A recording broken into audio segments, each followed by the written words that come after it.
everything in the modern world has a new name, but it's all the same stuff. So alchemy is a dangerous territory because you're looking at the kingdom of darkness, the way the kingdom of darkness chose to package the wisdom of God. The animals get the nutrients and we get the what? The waste. When you find out how McDonald's fries are made and why they're so addicting, it will terrify you. This is the same reason people have a reaction when you start to look into real knowledge. Oh, that's witchcraft. That you must believe hell creates stuff that was never in God's hands. The devil is a thief, not a creative. Consume the fruit of the tree of knowledge and you can't even touch knowledge. That's never what he said. Oh, okay, that's good. Well, it was good when God put it in there. But actually, nobody has any idea whether it's good at this point. What if I told you you were meant for something more? And what if at first sight your birthright was inked in blood?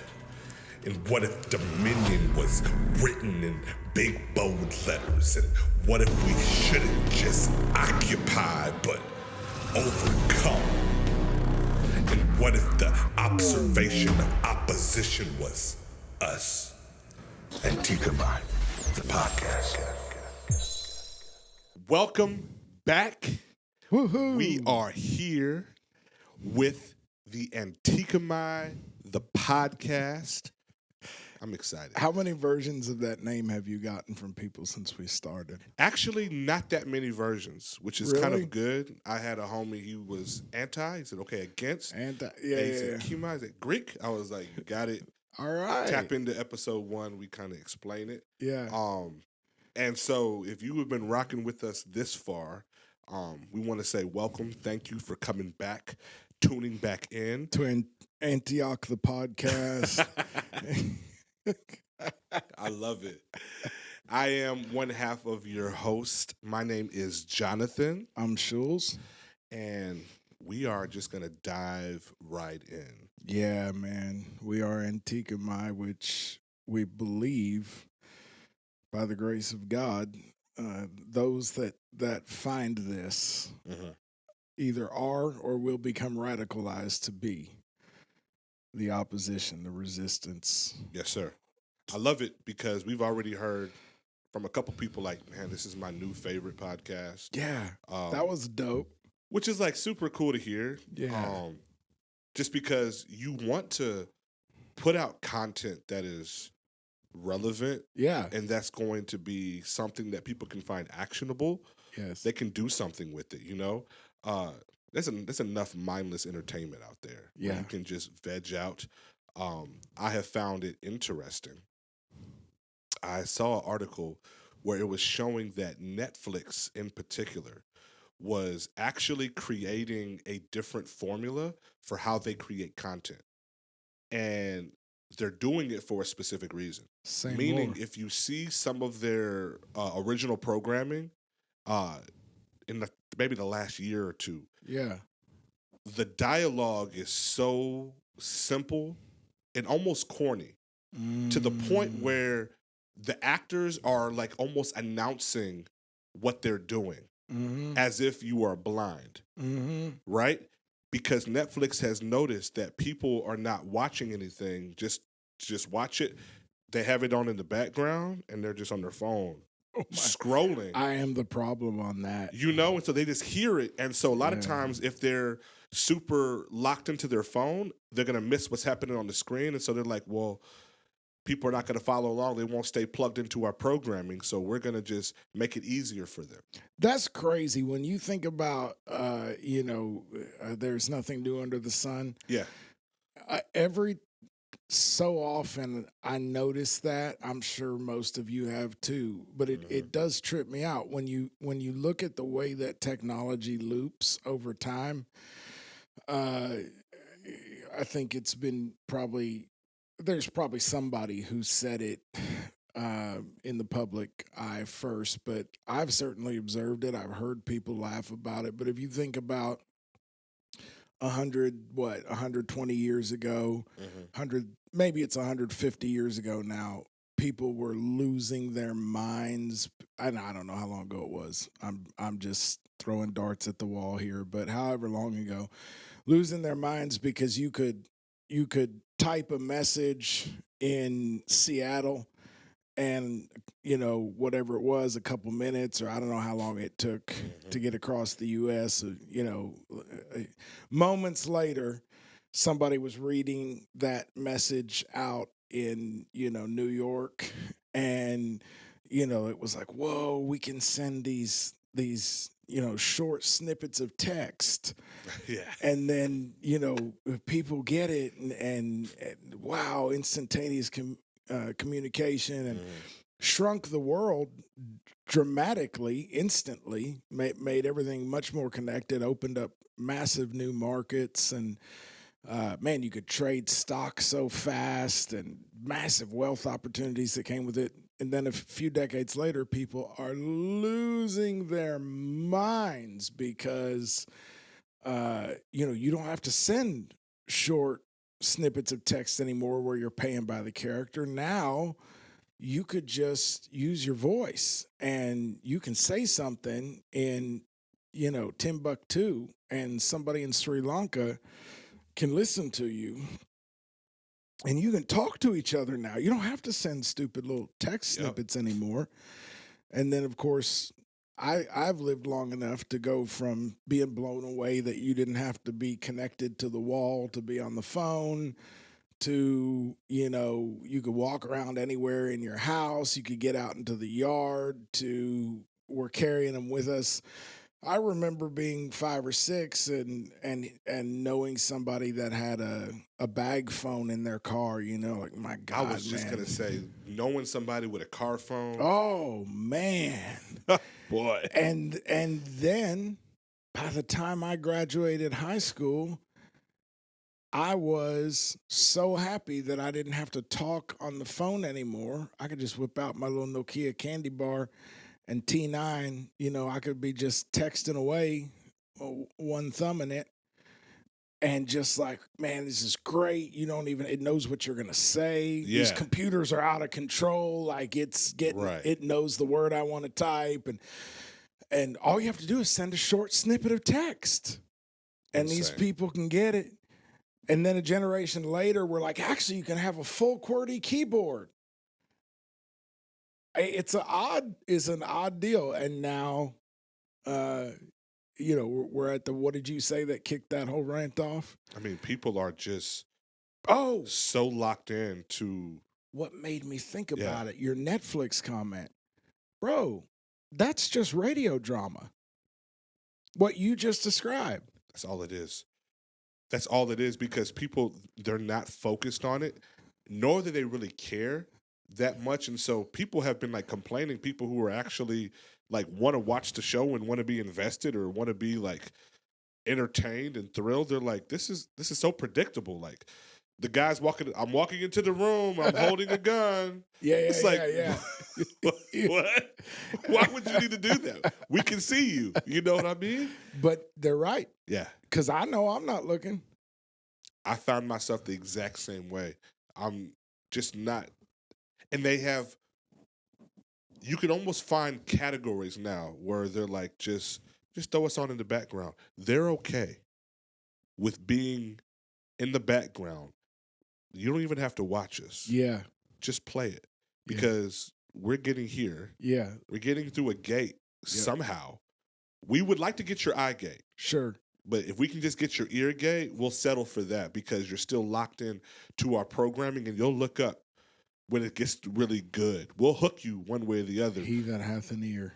And with the technology that was supposed to bring us closer together, we found that we're further and more distant apart. Sitting at I'm sure you told the stories before of having to try to recapture your dinner table. Yes. And we're why still that in was the process of it. Yeah, why it was kind of difficult. And I'm even seeing that now with my 2-year-old. Yeah. Like, first thing in the morning, She's looking at me. She can barely say 10 words. But you know what she can say? iPad. Brewski. Sorry, Pastor Brewster. Brewski's fine. She doesn't know from a table, really. If you think about this generation, y'all are probably better about it than we are. But most of the kids in her age category,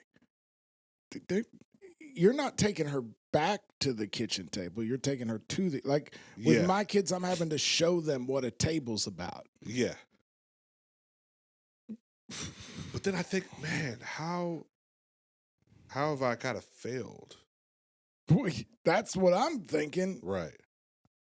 I mean, how often have y'all typically eaten? Y'all may be better about it than we are. Like I'm just going to be super, what's the word I'm looking for? We're trying not to drag it out because we know we talk for a long time. This is not TikTok, y'all. This is, we're trying to actually have a conversation here that by the grace of God will help somebody. I know it'll help us, but I'm trying to keep it moving as much as possible. What's the word? I'm vulnerable. Yeah. I knew if I just said enough words in a row, it would fall out. I'm trying to be vulnerable here, and I'll just say, like, we've gone years with hardly using the kitchen table. Like, yeah. I'm gonna be honest, we just haven't. It not well, not much. Shabbat when we're doing good. Y'all probably did better than that. I wish.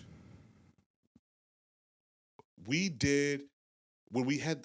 See, this is the thing. What's the central focus? Is it the table or is it the screen? Right. Because when we had the arrangement of our house where the table was in the middle, but it was still facing the screen, which was in the living room. Yeah. It was easy to be at the table because we still had view of the screen. Yeah. And now we were a little bit more strategic and kind of put the table tucked away a little bit more, but we still find ourselves migrating towards the screen because we have, dinner trays. And so we're together, but how together, that, kind of is up for debate. It's definitely not the same thing that I experienced kind of growing up, although there wasn't a whole lot of time of consistency where we all sat down at the table always together, just due to work schedules. Because modern life was already pulling everybody apart. Number of things that kind of like took us out from just being together. But I kind of miss having that level of like cohesion. Well, when we studied altars, I knew you was gonna go there. I mean, I love it. It's kind of obvious, but when we studied altars, the first helpful way we really found to define it, in the end, we expanded and grew on and from this definition, but it still stands. Right. An altar is a table. And we recognize that altars through all of human history, we're not talking the Bible here. We're talking everything in every culture. Really, I was going to try to name exceptions, but when you actually understand an altar, there really aren't exceptions, but conscious altars, where people built the agreements of their life at places they understood to be altars. That's only slipped a little bit out of the public consciousness in the last, I think it couldn't be more than 100 years. Mm-hmm. But even there, when it gets really important, if we need to get married or that kind of thing, we're still going to something we know is an altar. And that's funny because there it's the ultimate betrayal to leave somebody standing at the altar, right? Yes. But altars are tables where agreements are made and sealed with a sacred meal. And it's the function of that interplay between the host, the priest, and the guest, and the ruler of the house that owns the altar, and it's that dance between them and that sharing of that meal. And of course, if you've grown up in any church tradition that values the Lord's Supper, you've still gone to the table anywhere from every week to, at least a few times a year or that kind of thing. And so when you consider that an altar is a table where agreements are formed and sealed with a sacred meal, it seems like an odd coinkydink that the dissolution of the family union and the attrition of the family unit has coincided with the the capitulation of the family dinner table to, as we later learned, altars sit at gates. Yeah. And they are ports of entry. They are portals.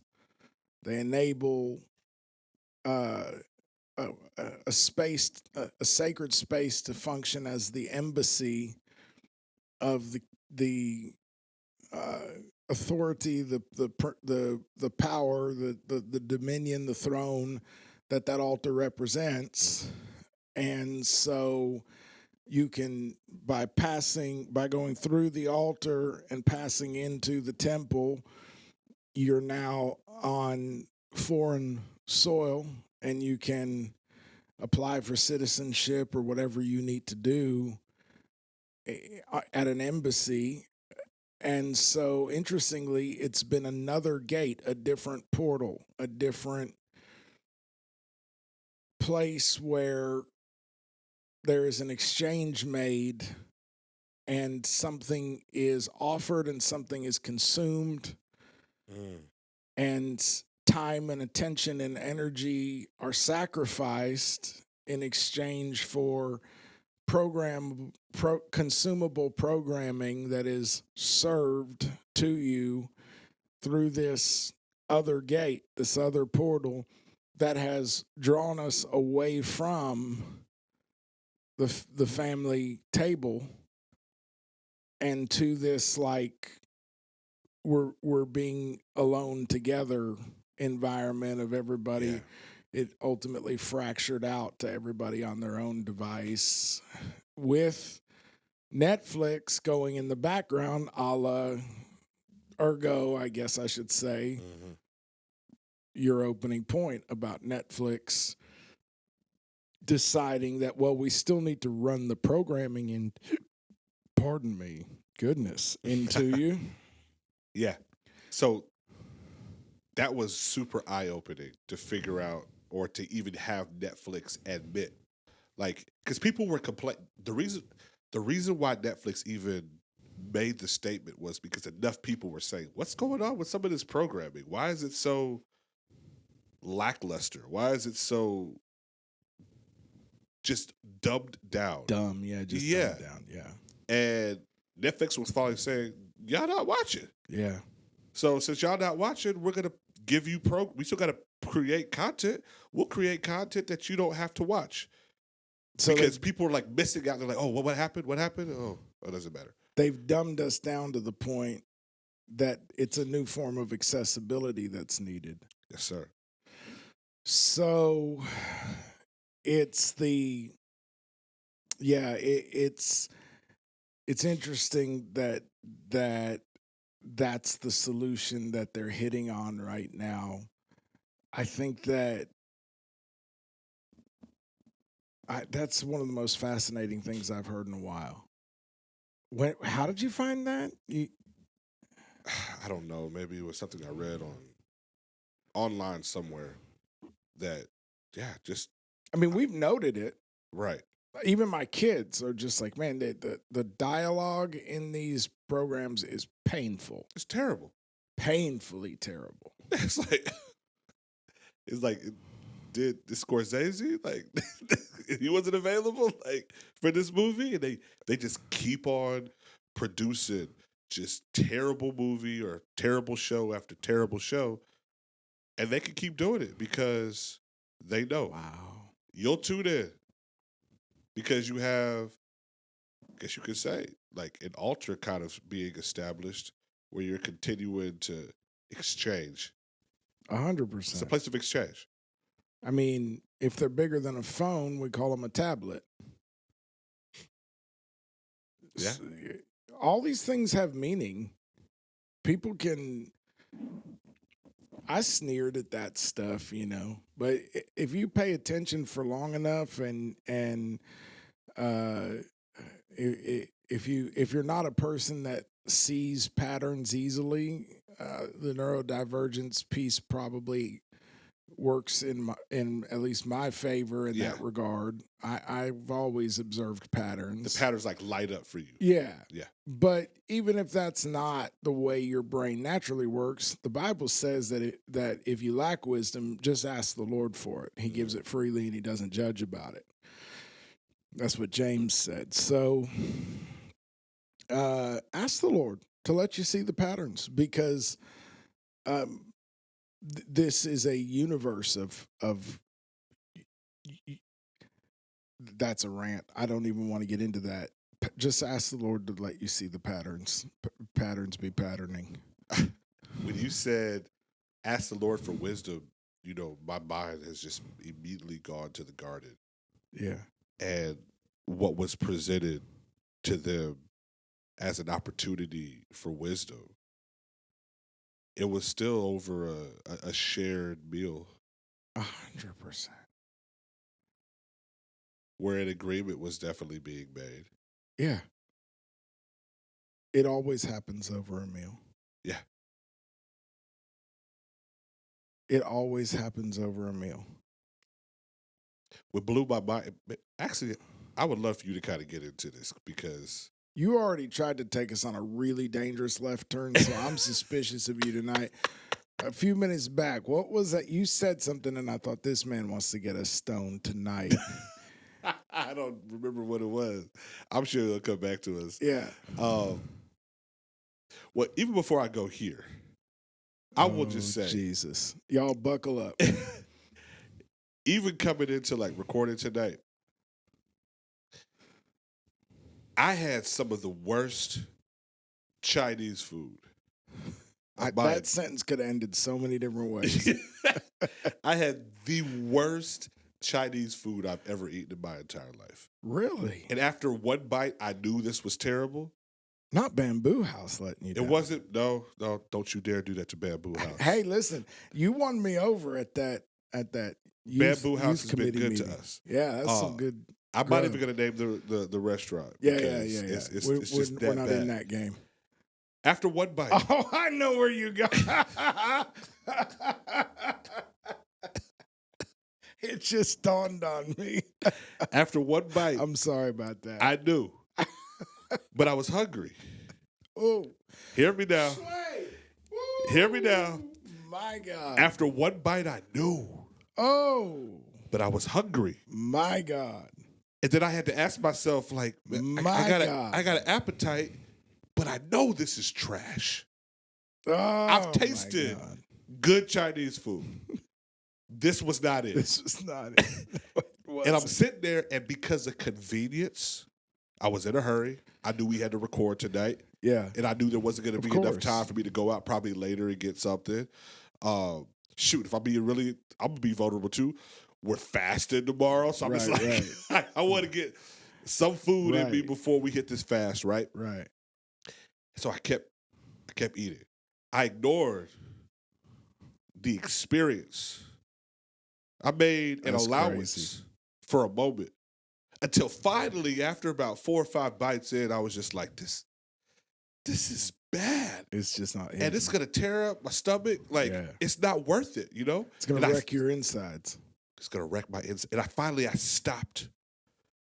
Yeah. But then, as I'm looking back, I'm getting prepared and everything for the day. I was just thinking, I was like, why did you eat that? Yeah.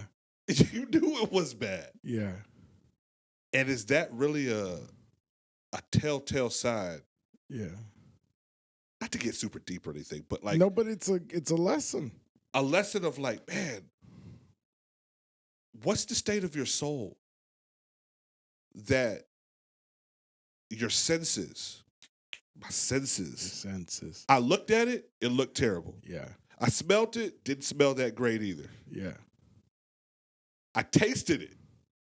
How many confirmations? How many red flags do you need? With my senses that I ignored for me to continue to indulge in this meal?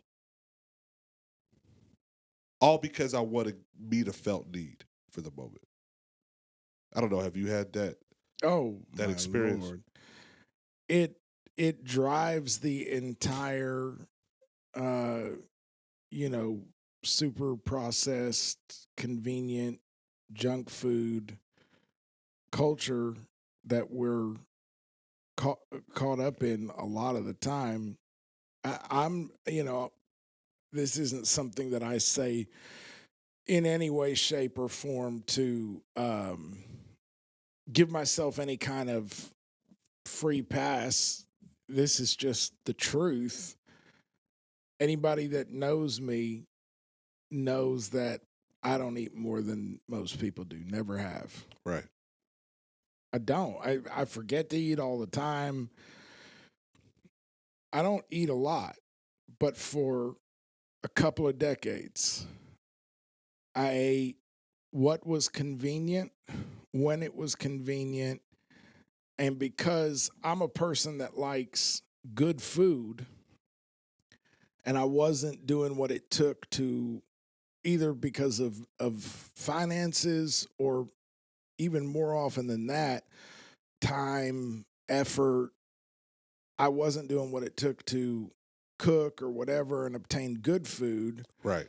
So what do you do when you need convenient and fast and on some whacked out schedule late at night or whatever? You look for something palatable and attainable with a minimum of effort, because you want it now and you want it to, you don't want it to be miserable. Right. So you open a cellophane package or you swing through a drive-through or whatever. And so that's what got me, was eating. I heard a holistic teacher, I think he was from somewhere in Africa. I never could figure out where, not the famous, Dr. Sebi or anything like that, but he seemed like he knew a thing or two. He was giving a lecture, and I just caught a clip of it. It was in a reel, but he was saying, when you eat food, your kidneys take, I think it's your kidneys, take vitamins and nutrients from it, and your colon takes fiber to feed the biome that you have, and like your body divides it up and sends it in its components where it needs to go. Right. And of course, humans are the only animal that, so-called animal, humans are the only so-called mammal and even animal that does a significant portion of the processing of its food on the exterior of its body. Of his body. Yeah, yeah. So, we don't have a lot of the equipment that other animals have to like break down, right, and process. Yeah. Our guts are quite short compared to any other mammal in our size category or any other primate. Everything is just set up. Our teeth are different. We have very powerful jaws and strong teeth and everything, but nothing like an ape, like a wild ape. Like they're set up to what do they call that? Macerate or masticate, whatever it is, that word. Bamboo or what, I don't know. Whatever they're eating, like tough, fibrous, raw. Other predators are eating live or fresh kill, meat and blood. Cut through bone. cut through bone, not, and we're not set up for all that. So we do a bunch of that. It's actually digestion that we're doing. When we butcher something or slice it up and clean it and then cook it, and all of that is actually digestion. That's part of our digestion process that we're doing in advance. Yes, that's why when people say I'm not eating processed food anymore, that's not true, because you're alive. You're eating processed food. What you mean is you're not eating ultra processed food. And I'm never going to flag that in conversation, because who wants to be that guy? Nobody invites that guy to the party. But on a technicality, actually, Well, actually, it actually is. Everybody's eating processed food because we have to. That's who we are as a species. So we're doing a bunch of our digestion out there. Then we take it in, and our body sends it to all these different perfectly built machines inside of us that break it down into its components and send everything where it's needed. And then by the time it gets through that process and is pushed all the way down, sorry, y'all, through all of the bowel system and all of that, by the time it gets to the other end of the factory, and this is what the holistic teacher said that just kind of blew me away. He asked the students if they knew what comes out the other end. And of course, people had guesses. And he said, well, that's what you call it. I call that ultra processed food. Wow. That's a spin on that. It's actually, from what I can tell in my layman's perspective, The correct label. extremely accurate. Yeah. Because that's what they do. They take, there's basically four grain products type of thing. It's like soybeans, and then corn, wheat, dairy. It's four things plus three kinds of meat, basically. And those are what 85% of everything that comes in a wrapper is made out of. Wow. And then if you look at that huge long list of ingredients on the back of any packaging, I'm getting this information from the World Health Organization. I understand.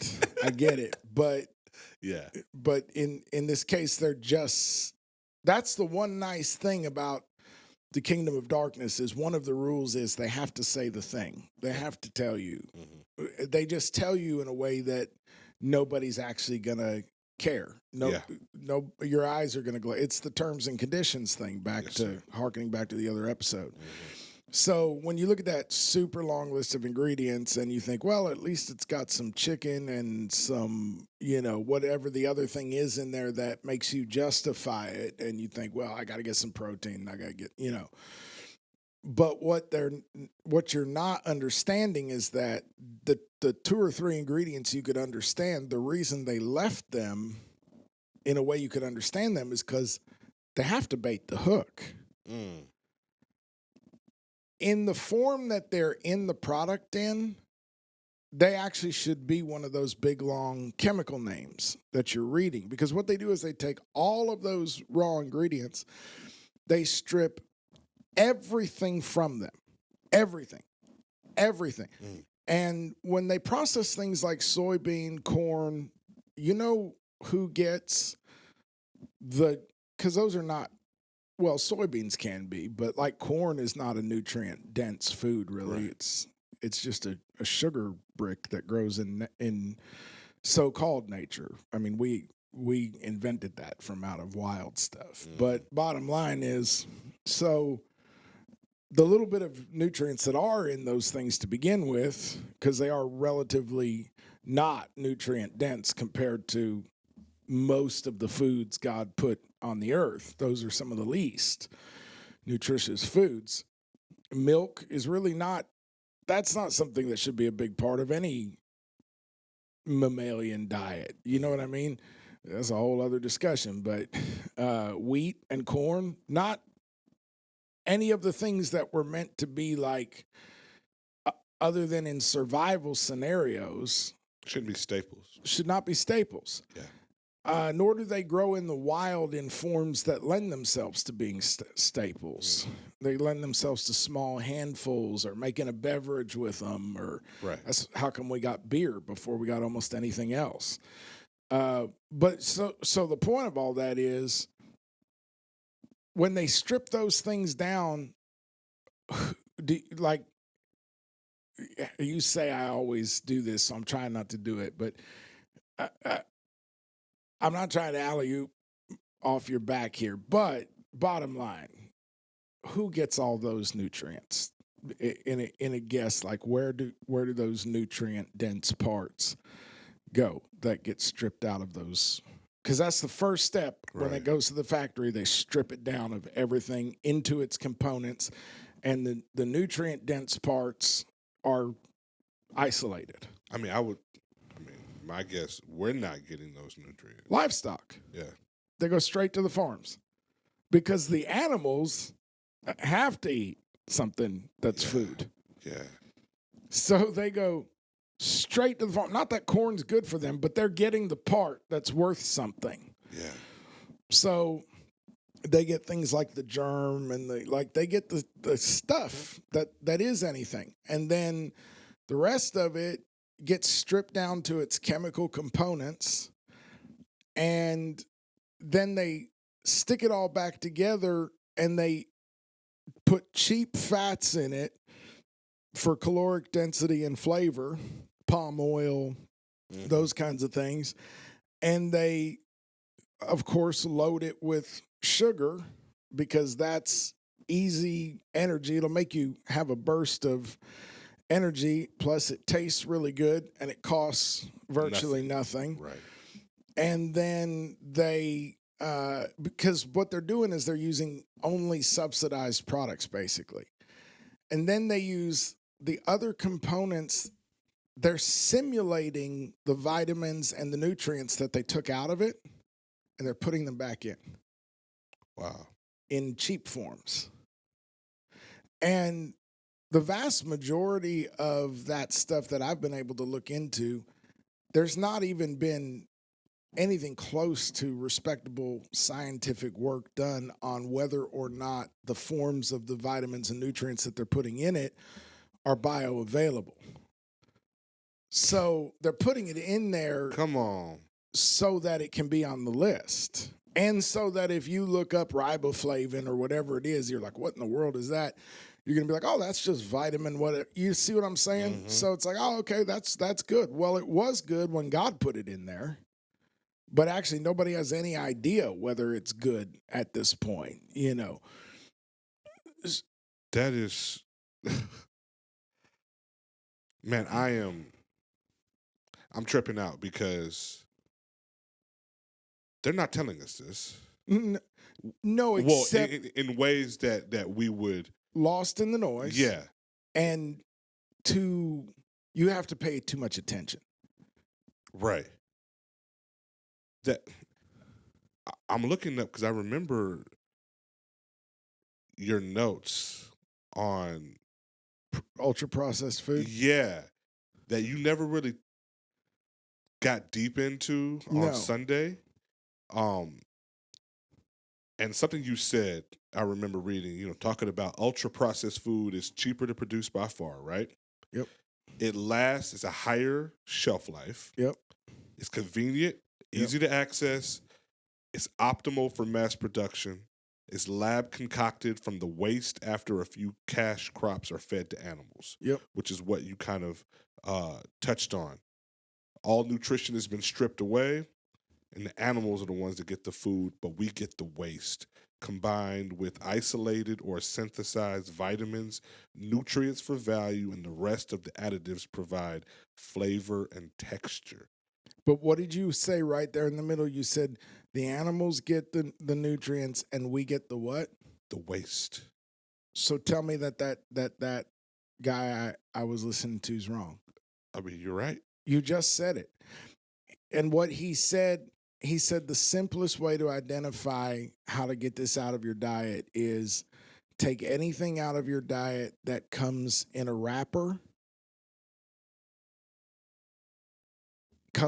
Anything that comes in a wrapper is shelf stable. Yeah. And is too cheap for what it claims to be. So like a chicken slider, you can't have a piece of chicken on a sandwich that costs $1. Right. I don't know what that is, but it's not chicken like you're thinking chicken. Yeah. If you look up pink slime sometime, if you want to never sleep again. Pink slime is one of the key ingredients of stuff you've eaten a lot. Crazy when they've done documentaries on that. Yeah, it's wild. And what's crazy about it is they have put. You're right. They don't tell us because they don't tell us in a way that would invoke action. Mm-hmm. That's exactly right.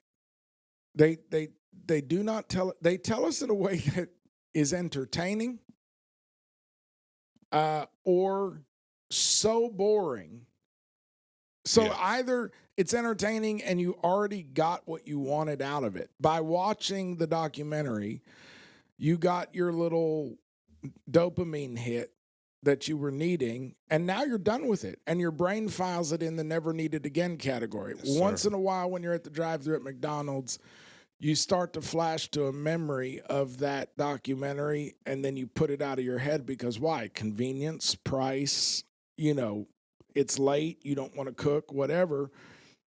So they either give it to you that way, where your brain reward system is like, nah, I already got everything you can out of that, and you file it away. Or they give it to you in these big, long papers that are often behind a paywall. But even if you can go onto the World Health Organization, most of this stuff, if you go on to CIA.gov, if you go on to World Health Organization, FDA, if you go to most of these websites, you can actually find everything you actually need right out there in the public eye. Because it's the best place for them to hide it. An open site. Because nobody is reading it, but they can say it's publicly available. And it is mind-numbingly boring to try to read. So back to that other night, if we're going to have to deal with the enemy's tools anyway, why not use them against him? So download the paper, pop it in ChatGPT, and ask ChatGPT to turn it into something you can stand to read. Right. Make it fun. Make it fun. Give me the bullet points. Tell me what I should really be worried about. Whatever. It's not perfect. It's a lot more than you've got right now. Absolutely. I ran across or stumbled across a video, and they were saying when you find out how McDonald's fries are made and why they're so addicting, it will terrify you. Yeah. Like the process that they go through to get these golden fries. Yes. And like even the quality control that they go through to get these French fries so perfectly golden and perfect.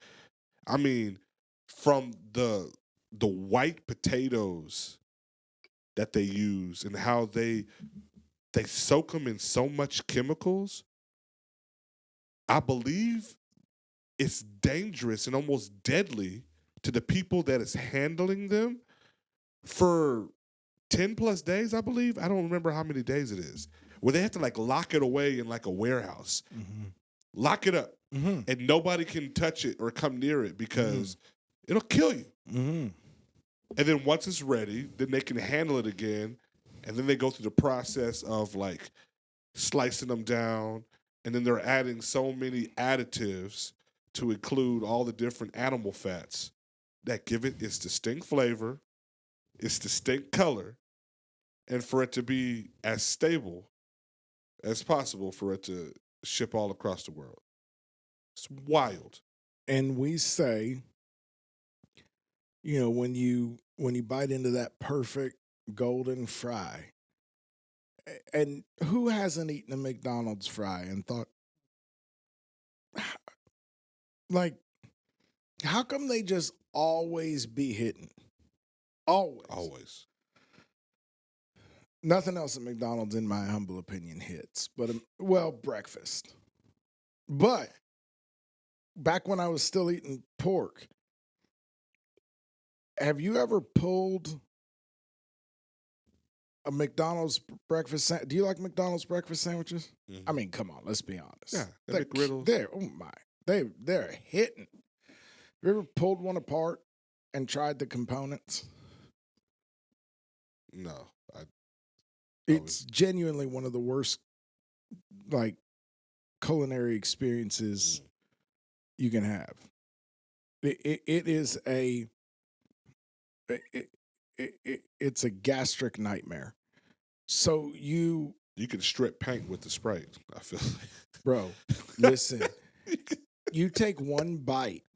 Here's the deal. You take one bite of that sausage that they put in the McMuffin. Uh-huh. And I took the second bite because I could not believe what my brain went into. Like, my brain froze up and was like, I forgot to taste that. And I tried it again and I was like, oh no, that's just rubber with caramel color. That's it. And so then I started trying the different components. And this is years before I was like having any kind of awakening about any of that stuff or consciously. And I'm sitting there with this sandwich. And what I said is what a lot of us have said when we grabbed that first fry and it was just hitting. I put it all back together and I took a bite of it all together. And it was, it was what you went there for. And I'm looking at that thing. I'm thinking about what the components were. And I'm looking at what the product is. And I said, what sorcery is this? Yeah. Yeah. And we don't even know. We just prophesied. We don't even understand. Goodness. At any other time in history, if someone watched someone turn potatoes into radioactive or whatever it is, something that you can't come in contact with for a while, then pull them out and turn them into, complete tasteless starch paste and dry them into powder and whatever all they're doing, and then squeeze them into these shapes and drop them in this sizzling oil, and you taste that fry at any other time in history, they would have said, oh, well, they have a sorcerer working back there. 100%. It's alchemy. It's alchemy. It is 100% alchemy, except when we were looking at alchemy earlier in the year, and we never totally got into that either. That's still in a bunch of notes. Mm-hmm. The problem with alchemy is that the theory of alchemy contains a lot of wisdom. Like a lot of wisdom. Yeah. Isaac Newton wrote more on alchemy than he did on anything else in his life. And when people today see that, they stupidly say, that was ignorant, but this science that he did here was good. It's like, wait a minute. That is profoundly foolish to think that. The alchemy is him working his mind around the secrets of the universe. The science is the outflow of the wisdom he derived from that. Now we cooking. There he is. But now what I just said out of context is terrible, because alchemy as a study is a Luciferian discipline. Right. The Bible doesn't say Lucifer doesn't have knowledge. It says he corrupted his knowledge. Our problem is we don't have knowledge. Now, I will admit I am cooking right there. That's good. Why do God's people perish? Lack of knowledge. Why is Lucifer being judged? For giving out knowledge. For corrupting it, right? Yeah. Giving it out with strings attached. Right. That's the serpent story. Yeah. So Lucifer embezzled God's glory. That's what he did. Mm. So he was cooking the books. He gave out information that was supposed to be IP, supposed to be protected. Yeah. And they were responsible. Those watchers were responsible to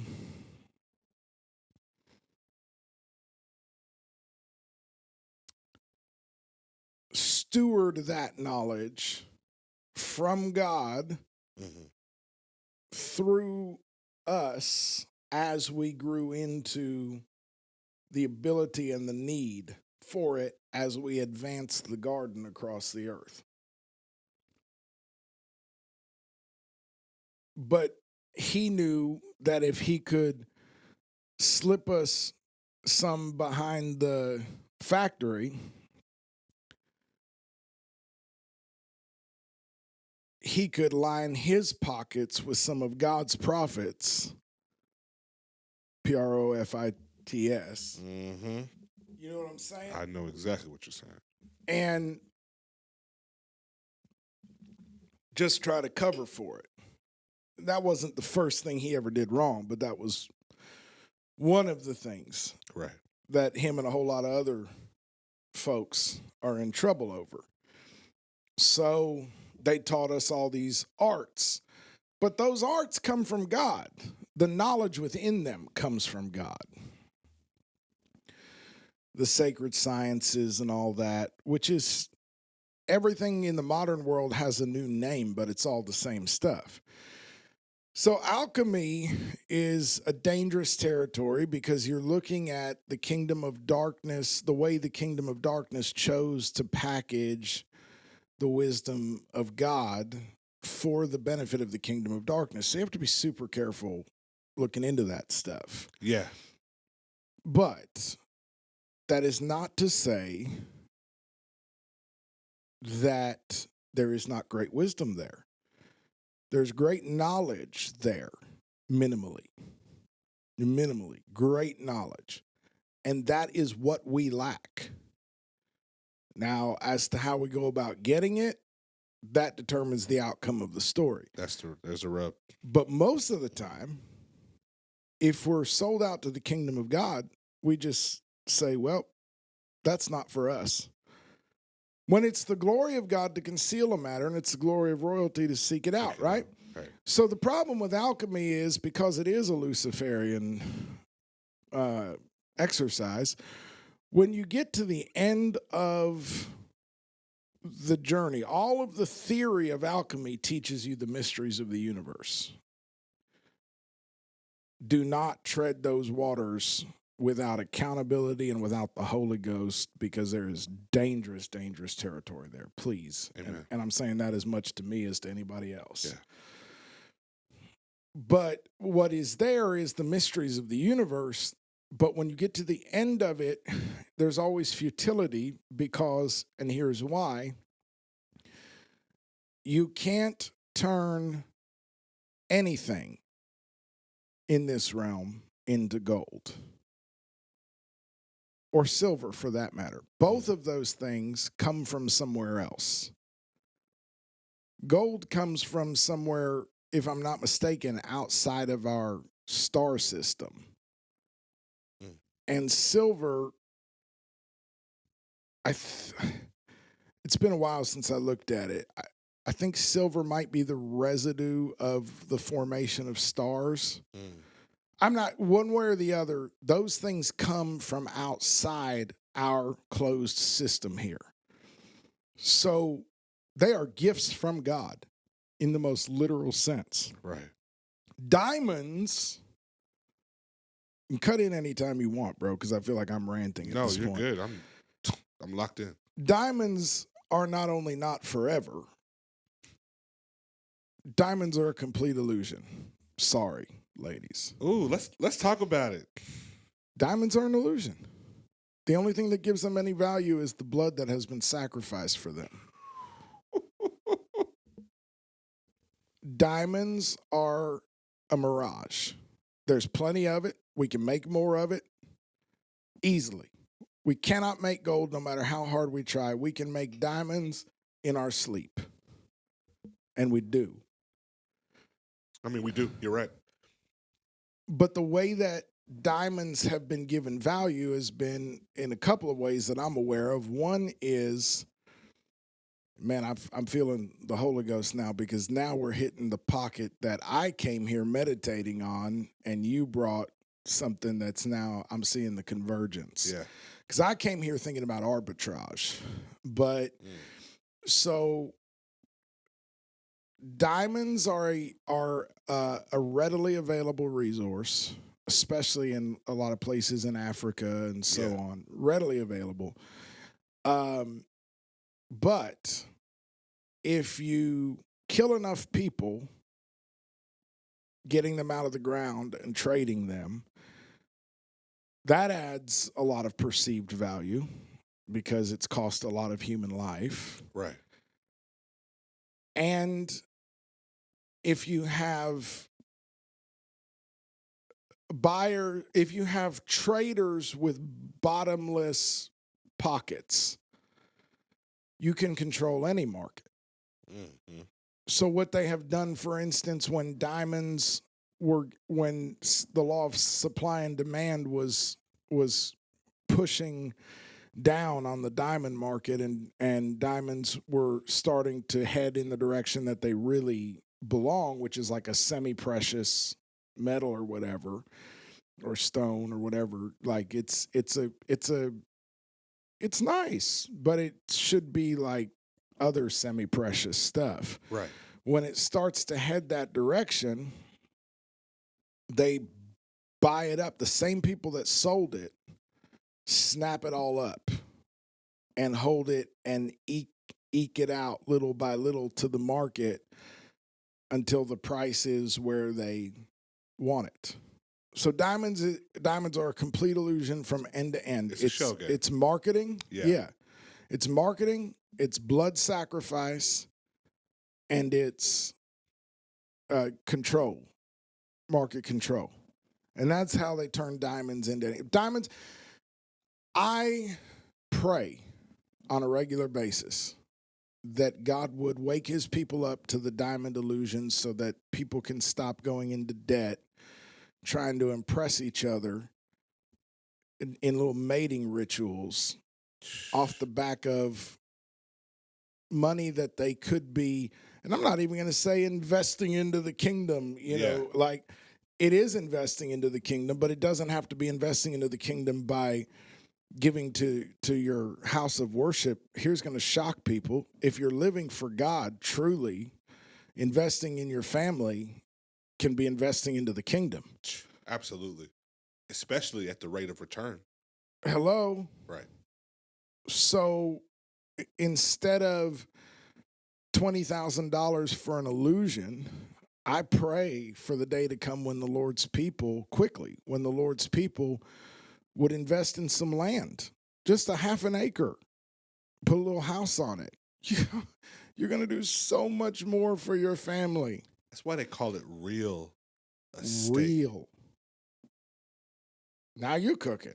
When I first heard that, when someone kind of broke that down about the value or the perceived value that we have in all of these material things, and they're like, really, the last real asset is land. They're not making any more of that. Nope. What we have is what we have.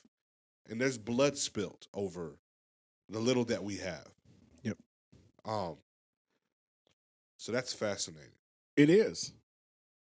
And the ethics of owning land are not really dubious as long as you're not a jerk about it. The ethics of some other limited resources like water get dubious really fast. Yeah. So you have to be careful with some of that stuff. But land, man, gold. Buy something real. But if it's people try to tell me we're not living in an illusion. I'm sorry. We're living in the upside down. We're not only living in an illusion. We're living in a speed run of the most. We're living in a Black Mirror episode. Mm-hmm. We're living in a so-called reality where a man can buy a band, a $500, $1,000 gold band, and put a $20,000 Mirage, expensive glass in it, and impress a chick into marrying him when he's a narcissistic abuser. But a good man that owns, an acre in the country and has a little tiny home on it and is working his tail off to turn all that into something for his children's children, can't get married because he can't impress a girl with a rock.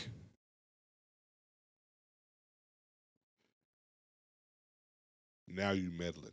And you want me to believe that we're not living in an illusion? 100% an illusion. We're living in a sick joke. Yeah. The veil is starting to be lifted a little bit now. Yeah. Especially with like things like moissanite and just other precious stones that are, their perceived value is definitely starting to climb. Yes. And people are starting to like, I mean, even people like athletes and actors, actresses are even coming out and saying, like, I believe it was athletes that were saying, like, I wear fake diamonds and chains all the time. Yeah. In public. Yeah. It's all fake. Yeah. He's like, why would I spend money on the real stuff? People know my net worth. They know I can. But why would I do that? Yeah. It's all, like I said, it's an illusion. I'm trying to present or project this image that someone is going to add value to it when it holds really no real intrinsic value all by itself. I see how that ties together even with, again, back to the foods that we are eating. Like, you give a toddler a carrot, some celery, cucumber out the ground, knowing it has a level of nutritional value that their body is going to need, that's going to help them. It's going to provide real energy, not a cheap dopamine hit, no crash at the end, promote digestive. I mean, like, you could just list all the different ways that it will help them. But no, I'd rather have a bag of Skittles. 100%. Why? It's because of and the bag of Skittles might cost more. Yep. And have no nutritional value. Bright colors, simple packaging, shelf stable, quick taste reward. Yeah. Energy flash with a crash. And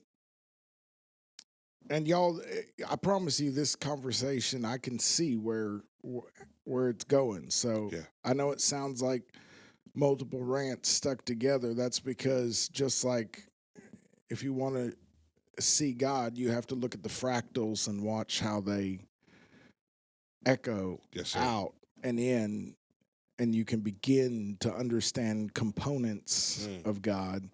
It's the same with decrypting the illusion that the enemy has so craftily woven around us, the World Wide Web of lies that he has constructed for us to inhabit. You have to look at the fractals of it, and then the pieces start to fall into place. Mm-hmm. But you're exactly right. It does tie back to the food, and what you have when we're and I want to say one quick personal note. When we got married, I promised my bride that when the moment came that we could, I would improve upon the rock in her gorgeous band. And I just want to say, for the record, that I'm not trying to get out of that. And she's turning off the episode right now and calling your phone. I love it. But as with many other things in our life, we just have consistently chosen to prioritize other things. My wife too. Yeah. Yeah. Yeah. And that's what I'm talking about is priorities. How much it's worth to you to have these symbols that we're offered, these tokens that we're offered. So you look at things that have intrinsic value. They come from God. Especially things that have that kind of enduring value, you know, gold, silver. I think rubies are like that.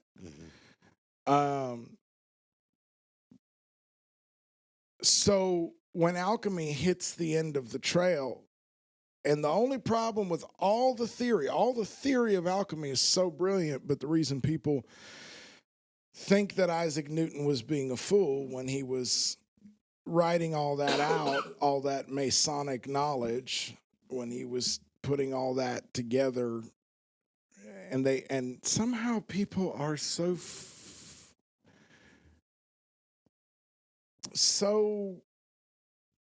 I guess the word is programmed. Yeah.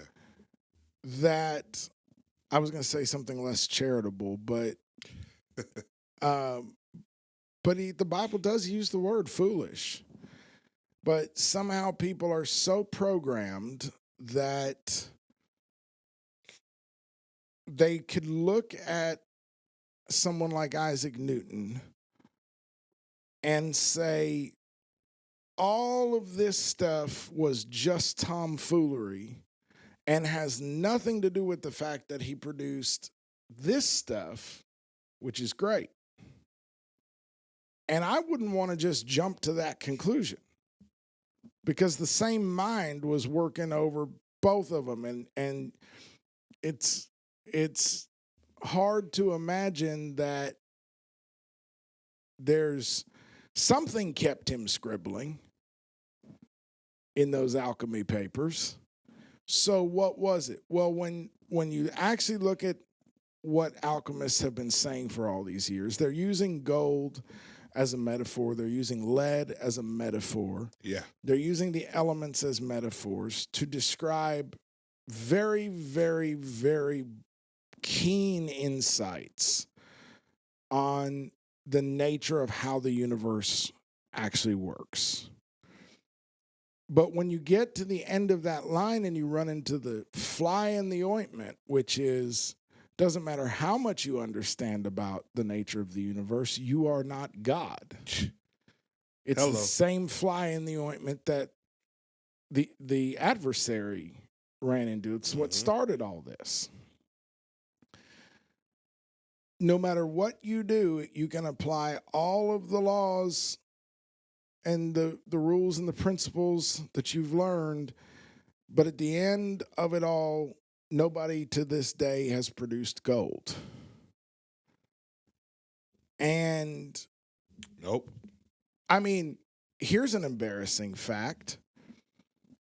There's a bacteria strain that has been developed in labs that eats plastic and poops gold.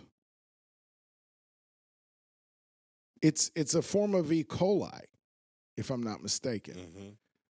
It eats plastic and poops microscopic quantities of gold.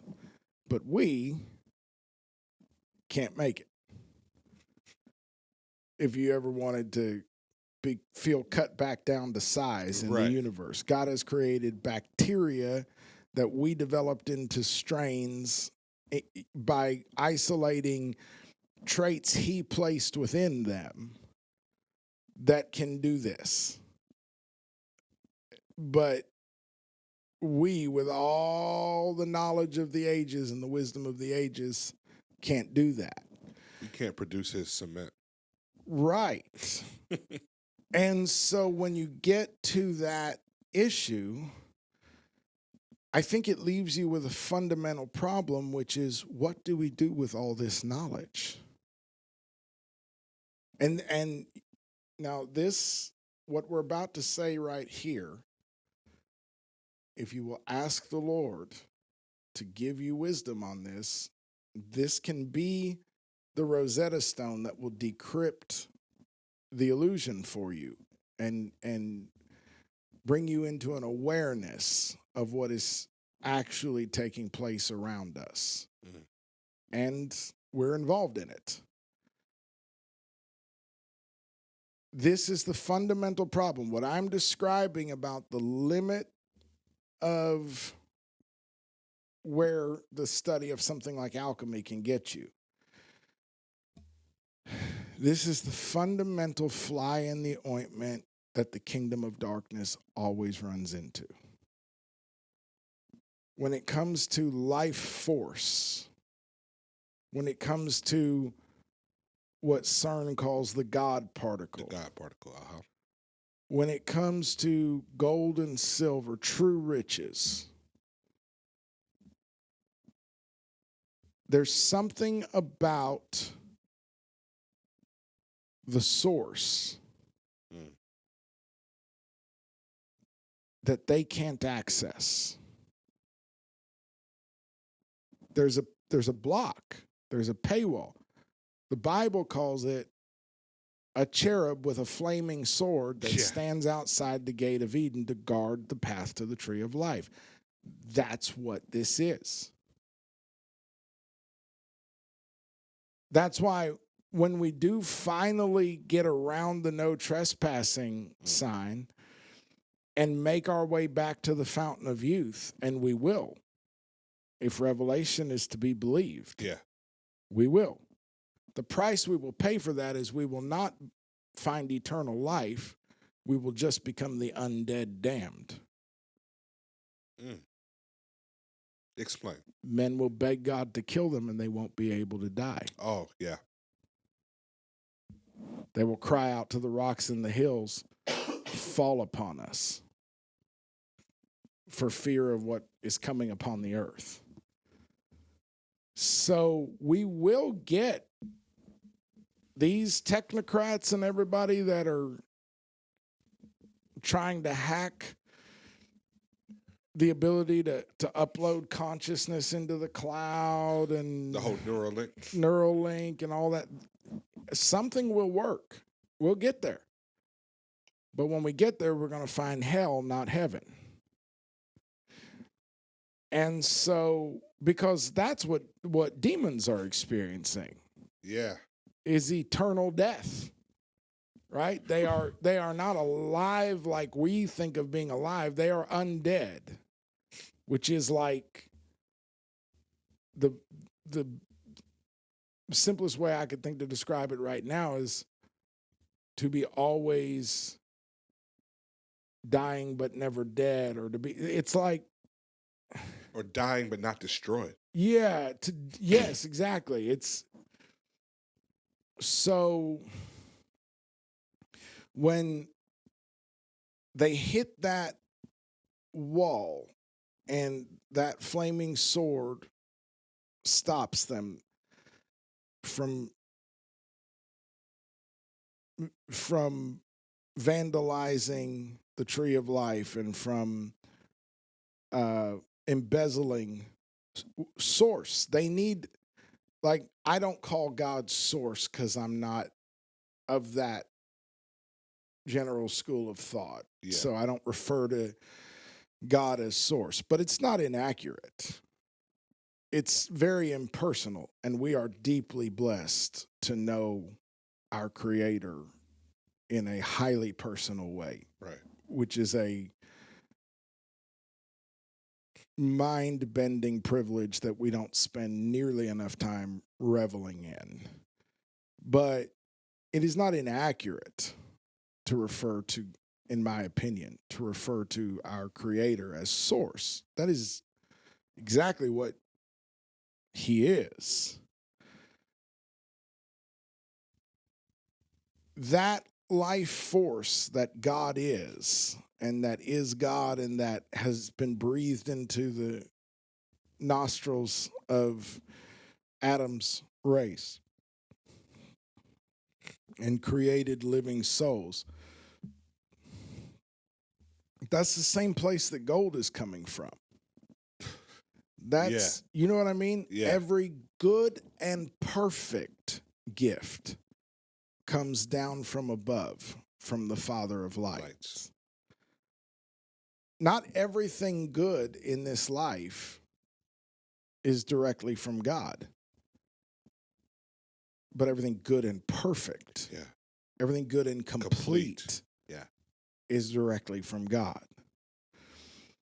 Some of the other stuff is derivative and can be falsely obtained and synthesized, but not the true riches. I just read something that made so much sense, is that we think that discernment is deciding between bad and good, when really discernment is deciding between good and almost good. Right. Like really having, like, what do you do when you're faced with a decision between something that is good and something that is also kind of good? Yep. I just heard it said almost exactly that way, but it was the way they finished that was sometimes it is deciding between good and God. It's a very similar idea. Right.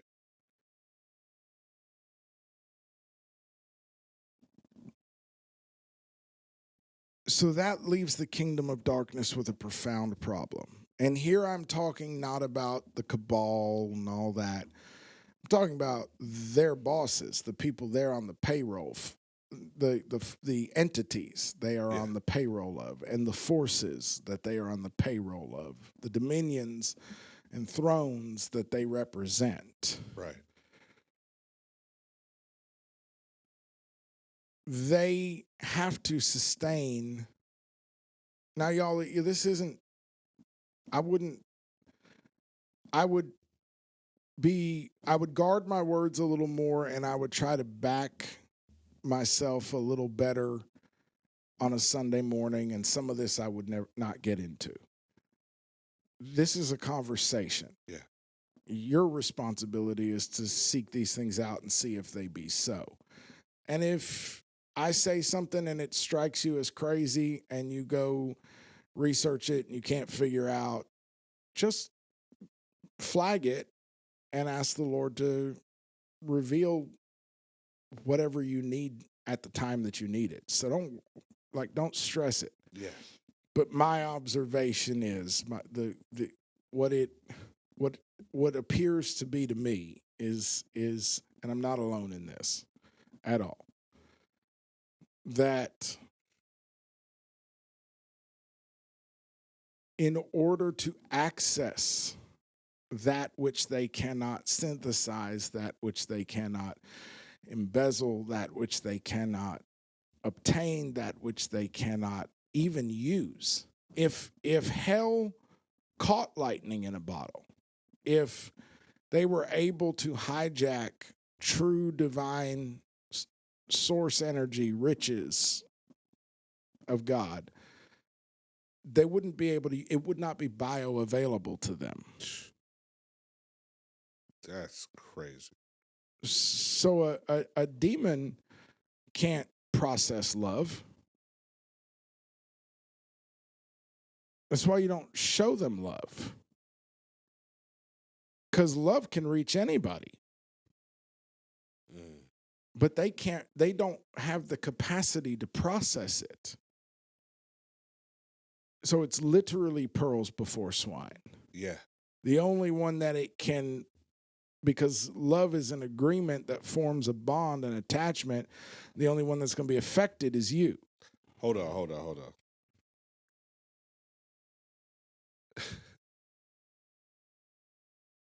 This just hit me. And we've heard the phrase casting pearls before swine. Right. What if why that is such a bad thing is because the pearl has already gone through such a deep level of processing to make it as valuable that it is. And of course the swine, they'll consume anything. Yeah, that's all they know. That's all they can do with it. Consume it. But they won't value, of course, what it took No. to be made. And they'll pass it out the other end. Yeah, that's crazy to think about. Yeah, so it's an insult to ultimately the creator. But even to the pearl itself and the oyster that produced it. Mm. So in order to access that source energy, because everything is energy, right? So even when we talk about gold and silver from a physics standpoint and a metaphysics standpoint, but from a physics standpoint, we're talking about energy in a wavelength that produces mass. So in order to access that, what they have to do, and you're going to like this little callback, they don't have the kingdom of darkness, those entities, I've heard them called lower astral beings, whatever. Right. We know who they are. They're the ones we do wrestle against. In order to access that, they don't have the internal equipment to derive any value from love, joy, peace, patience, gold, silver, true God-given gifts. So what they have to do is they have to process them outside of themselves until they are broken down enough, corrupted enough that they can obtain, they can leach what they need out of it. Come on. Which means Goodness. they need a kitchen filled with sweating line cooks who labor all day over various equipment and pots and kettles and blenders and corrupting that which is good, that which is pleasant, that which is of good report, and breaking it down into its components and stripping it of its value and feeding its best pieces to the swine and synthesizing a form of sustenance that they can do something with, like fear and hate and division and misery and shame, and package it in a way that they can access that energy and feed the beast. So the way that the kingdom of darkness winds up using knowledge like alchemy, because they cannot produce the gold, is they actually take gold and produce lead. So they are reverse engineering the process. Yeah. So what alchemy taught them was not how to turn lead into gold. It taught them how to turn gold into lead. Let's take what's outside of this realm and let's reduce it to its lowest form in this realm and corrupt it to the point that we can consume it and excrete waste into this world. Goodness gracious. So, Man.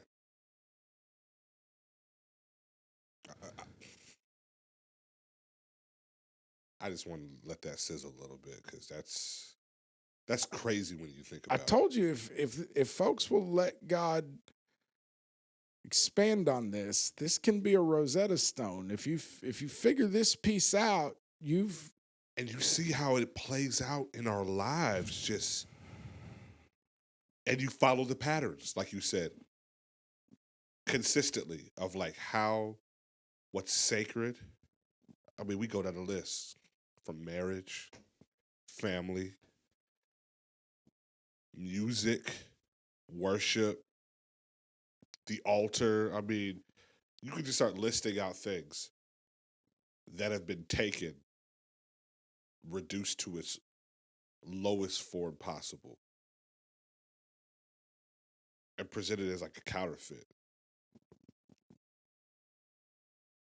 My goodness gracious. how I mean, we're down in this cave. Should we feel around it all? Let's do it. Yeah. If you look at society and you identify the most marginalized groups, the most oppressed demographics, if you go to the neighborhoods, start on the rich side of town and move across the tracks and go over to the other side of town and stop in each place and see what music they're producing,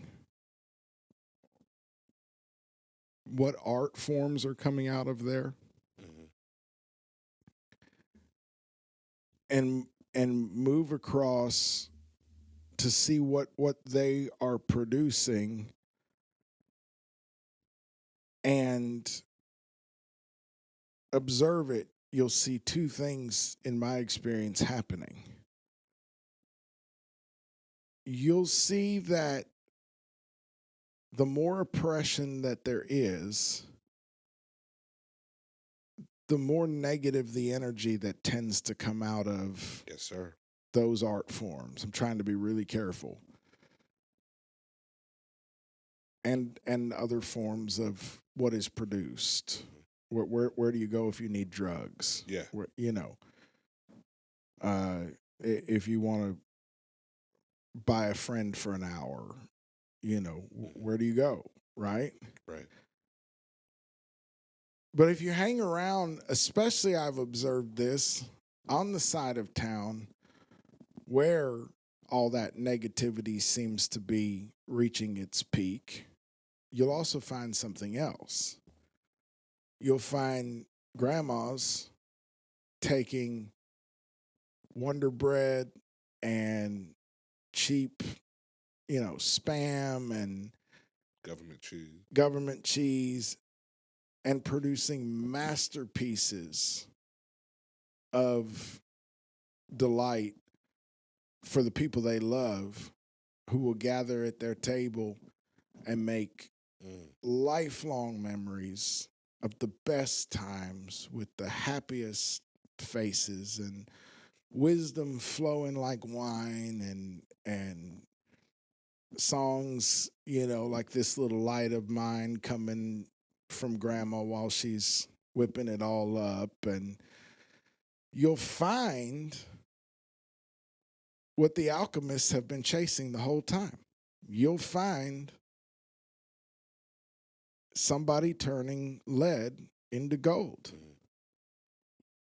And you will find, so what do you think soul food is? What do you think, like, some of the best things in the world have come out of people who leftovers broke free in some aspect of their life from the illusion and let love lead because that's what they did. They looked at the people they love and they looked at the resources they had and they thought, how can I communicate this love to them.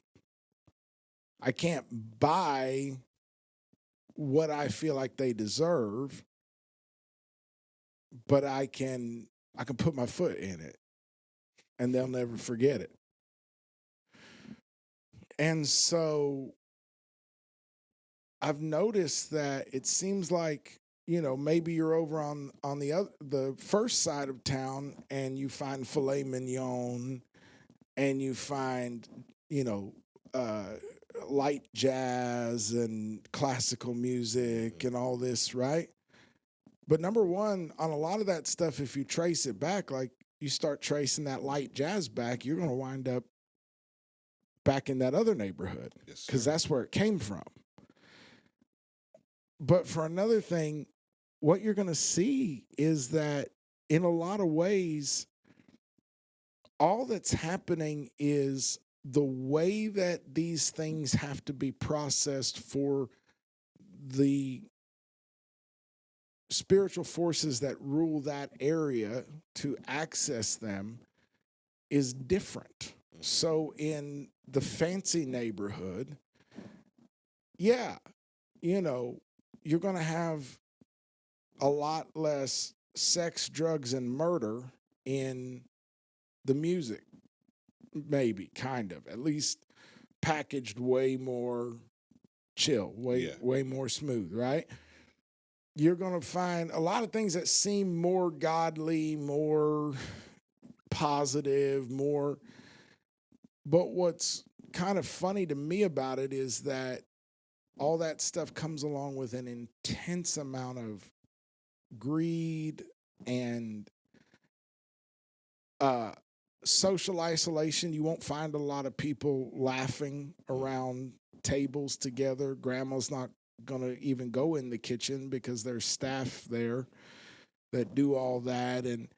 And so you find that it looks like they're making gold. But if you just peek beneath the surface, you start to wonder, is it? Or is it just basically a very sophisticated, what's the thing where you can shine light and make something pop up and look like it's like you can use a mirror and a projection and you can make it look like there's a person standing there. Holograph. Hologram, yeah. Is it a holographic world where everything is packaged to look like we're making gold over here? But if you go just beneath the surface of that, you find isolation, distrust, mistrust, bigotry, misery, human misery. And then a lot of times it feels like if you go over to the other side of town again, the other side, and you see all this very in-your-face negativity and darkness, and I'm not excusing it. It is a product of the spirits that rule over there. That's what they want. That's what they feed off of. Right. And you do find it becoming cruder and cruder the deeper the oppression goes. It's almost, to me, it almost feels like maybe lower level spirits tend to rule in those places. So they need it broken down into these terrible components. You know what I mean? At a granular level. Yeah. But if you peel back the surface of oppression and darkness, and you tend to bump into a shocking amount of love and people just trying to do right by the people that are depending on them. And it's just interesting to me. I'm spitballing here, but what I'm saying is I have observed that, to me, it appears this process of reverse engineering alchemy to take gold and turn it into lead, you can observe it across society if you're looking for it. You can see the gold, the talent, just the raw talent and skill that God has given some people and what they've developed it into. But you can see the corruption in the output, and you can see how that's feeding that dark kingdom and how that reverse alchemy is working. But you also see people who have no idea about the secrets of the universe. They have no clue about, this the mechanics of this stuff that we're talking about. But because they have God on the inside, because they have either God or godliness, some of them they got Jesus in there. And some of them it's just there's a lot of the godliness left in them that God put in humanity. They're doing the thing that the alchemists were chasing in the first place. They're doing it. Actually doing it, yeah. They're doing the real thing. And so when you really start to unpackage this, you realize things like the ultra-processed food industry and all that. Again, I'm always telling our church, that if you want to understand the kingdom of darkness, don't go to a conference. I mean, I'm not saying don't, but you don't have to. Don't. Just look at how it do. Yeah. Look at how big pharma works. Look at how the world banking system works. Understand wisdom. Look at how government functions. Look at how it all operates. Yeah. Understand what a parasite is and how it interacts with life, and you will know, and you will begin to understand, like the grandma on that side of town just doing it by instinct or by the Spirit of God within her. You will begin to understand how to be Antikemi. So this is where I wanted to go earlier before we went to the trash Chinese food that I had. Hashtag relatable. I really, with what you said so far, has been like powerful. But with that also being said, can you break down how the meal that Jacob was preparing for his father and how Esau came in and corrupted it in a lot of ways? But I just now started to understand like some of the cultural background between that story. Like it was just a regular Bible story for me growing up. It was like, Jacob is just cooking the pot of beans and here comes Esau, impatient, and just gives away his birthright because he's hungry. But there's so many other layers to that story that I don't feel are just leaping off the page in Genesis.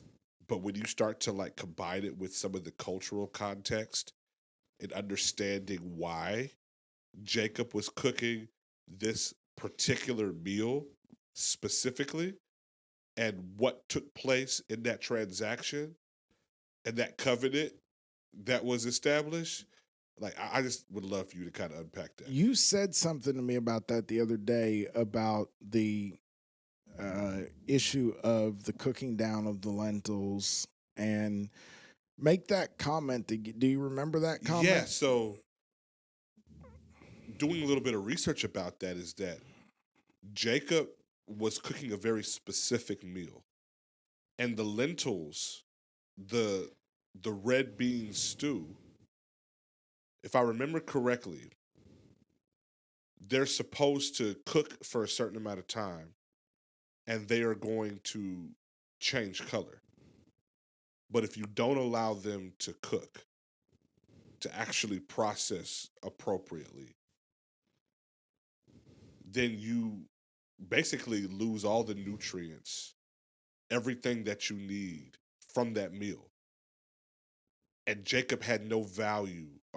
Esau had no value or didn't see any value in that particular meal or who it was for. He was, from what I understood, like Jacob was cooking it for his father.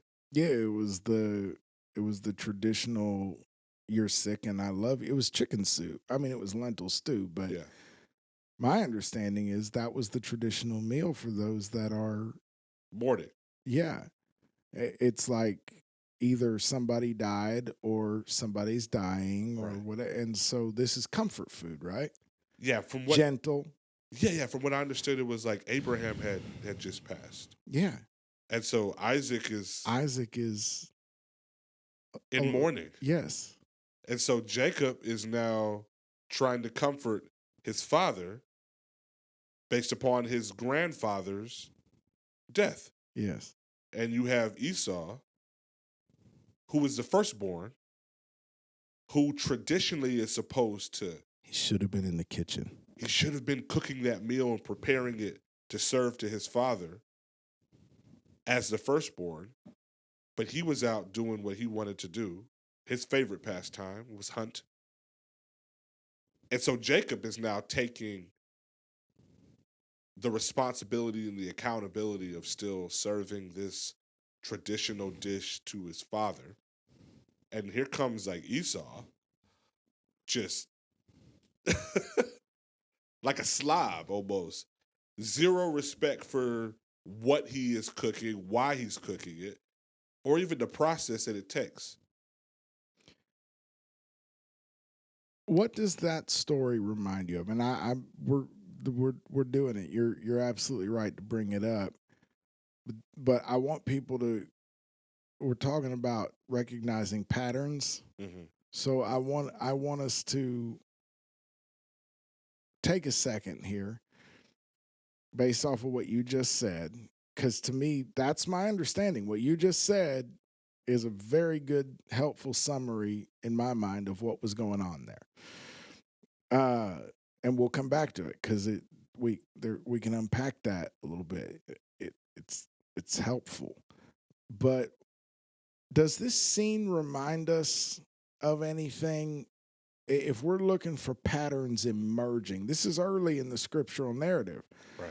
We're still in fairly early Genesis here.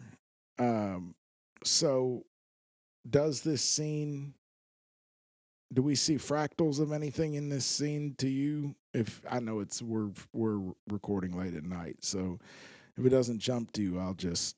Yeah, it's not jumping to me right now. So I would say, why does the story of selling one's birthright over a meal sound familiar? I mean, we got 3 chapters in to this book, and we sold our birthright for a meal. Genesis 3. Yeah. And the funny thing about that is, because in the Hebrew, and I'm not a Hebrew scholar, I just am a person that reads way too much, but the funny thing about the way the Hebrew is written is, to me, from what I've been able to understand of how the Hebrew text reads, a lot more of the clues, the Lord left a lot of crumbs that we're having to, we don't have those crumbs. We're having to find the treasure on a map that has a lot of deterioration. Mm-hmm. So because of what it happens to the story when you translate it into English, a lot of the clues are found in alliterative, poetic references, the cadence. One story reads like another story. There's plays on words that and one of those is this Adam, which is Adam is a whole play on words with Adamah, which is earth, specifically red clay earth, right? Sorry. So God creates this man, this human, and calls him Adam because I took him from the Adamah, right? And so here's this kind of reddish tinged, no matter what skin color you have, it seems to me like red tinges being in the mix are just part of the package. Yeah. So he takes this red clay and he makes this man that's got these reddish, tones, and he calls him Adam because he took him from the Adamah, and then of course Eve is bone of his bone and flesh of his flesh, and so she's of the same substance, and then Eve's over here interacting with this mysterious serpent, and I just remembered the trapdoor you tried to open under my feet earlier, because it just came up in my mind again. When you start talking about energy gates, you start talking about the they can't get in the eye gate anymore, yeah. so now they want in the ear. I'm like, you really trying to get me stoned tonight? They're not ready for that, bro. We'll save that conversation. My man trying to get us killed. And you know exactly what you're doing. But this actually ties to that, because if you can receive it, the Lord can give you layers of understanding on the way this story is written, because the wisdom of the universe, you don't have to go to alchemy. When I really hope people don't misunderstand the stuff I was saying about alchemy. Right. You never have to go to the opposition to understand the position. You don't have to go to corrupted resources to learn about the source. You can go to source. You go to our Father. Right. But all I was trying to say is we don't tend to do that, so we lack knowledge. They have knowledge, but they're corrupting it, right?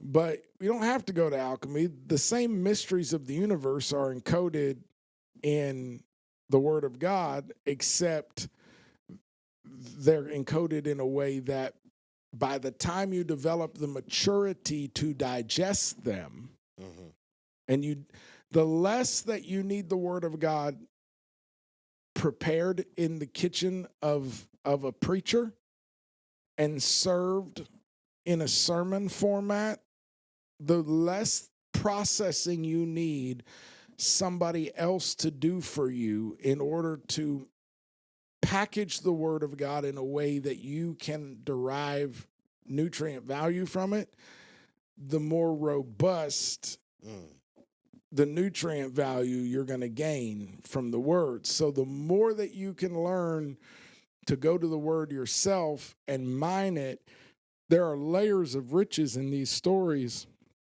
that I'm just going to say, I don't think that the people listening to this podcast can fathom, because I know that I keep finding layers that I can't fathom. Right. So I'm pretty sure that I haven't gotten to the bottom of it. And I've been down so deep on some of these things that I would absolutely be stoned and called a heretic online if I said those things out loud. Some of these things, you have to do the work. You have to develop the maturity. You have to exercise your senses to be able to go to strong meat. Yeah. And then the Spirit downloads them to you. We're not trying to do all that work for you. That's the opposite of what this podcast is. We're trying to point you in the right direction, give you the right tools, Then go dig. Yeah. Search. Pray. So there are layers here, layers that we're skipping. But let's just say Adam represents the doing side of human existence. Eve represents the being and thinking side, right? So Adam is out here. He's supposed to be gardening and all that. But every time you see this red nature alluded to, there's a hint in the Bible to you that we could be dealing with the carnal nature here. This red, I see the pattern. Right? Yeah. This red theme is telling you something. It just is. It's a layer that develops. If you understand anything at all about the original tongue, you start to realize, oh, red is a flag. It's telling me. So God put this very meaty being in this garden. This detail. It's not just haphazard. Yeah. No, it's telling you something. Right. When God breathed into the meat bag, he became a living soul. But when we're talking about the meat bag, that red, Adam, we're talking about something very earthy, right? And so Eve is over here, the thinking, being, emoting side of humanity is over here. I've always wondered, because we have no idea how much time passed that they were in that garden. Don't. And you know that for a hot minute, even if you're not walking around naked, when you first get married, you be on each other like white on rice for a while. Right. Until the dopamine and the serotonin and all that start calming down. There's that honeymoon period, right? It's well known. There's a couple of years there where you're just riding the wave together, right? So apparently Adam and Eve, by the time Eve succumbs, they've been together long enough. The dopamine, the serotonin, all that, they love each other, but he's off doing his thing. He's in the man cave, and she's over here talking to serpents. Right, and that's the serpent layer is right there with the energy gates layer that I'm not trying to get into tonight. but Eve's over here pondering, and something in what I will say regarding that little mystery there is something is awakening inside of her. Yeah. And awareness is turning over in its sleep. And I've always wondered how many sets of Eve's footprints are around that tree. Oh my goodness. Like, how well worn was that path by the time it got to her? My goodness. Because she was very comfortable with that serpent. I don't feel like that happened on the first run. Right. That's just me. But you know what I'm saying? I've never thought of it like that. Well, I've said it in my sermons. Well, I missed it.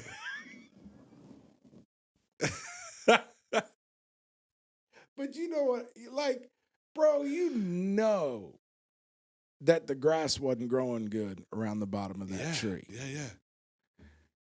I feel like. It just feels logical. Understanding human nature. I don't think 2 days after Adam and Eve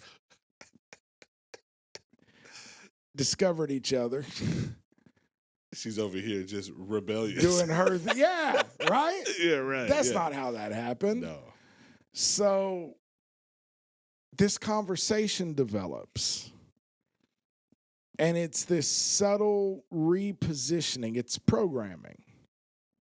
Did God really say, you shall not eat of the fruit of any of the trees in the garden, neither touch them nor in the day, And Eve pushes back on some of it and falls for some of it. You know what I mean? Yeah. Well, no, we can eat of most of them. But, we can't eat of this one or touch it. Which has always been the lie. This is the same reason people have a reaction when you start to look into real knowledge. Oh, that's witchcraft.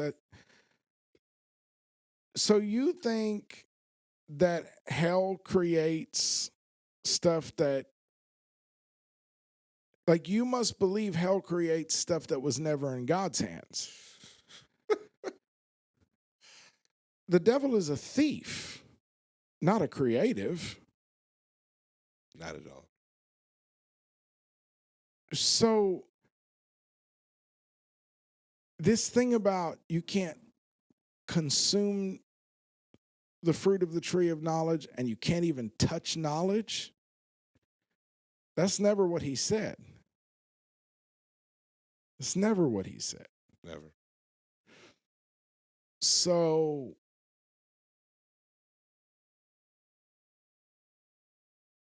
Eve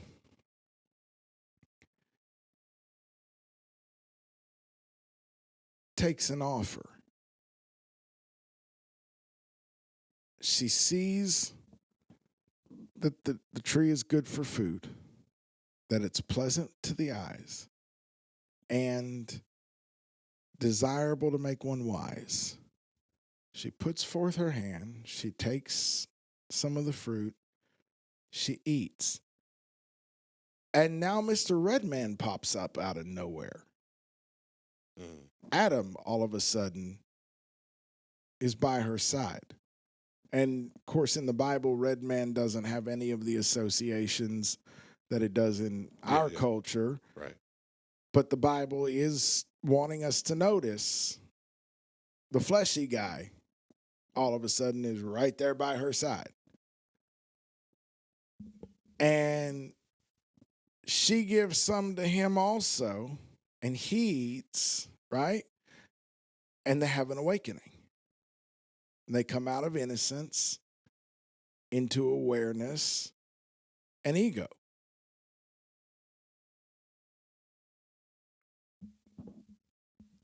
That's crazy. And the birthright is gone.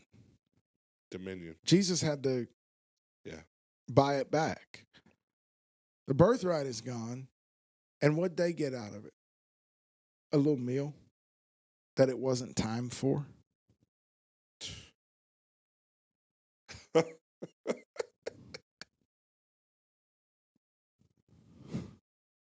That's so good.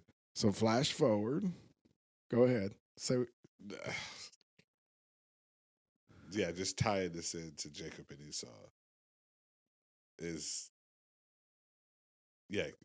please keep going. So the Bible says, hey, there was these two brothers, and they were having this struggle because the heel grabber was trying to get out of the womb, but the hairy man got ahead of him.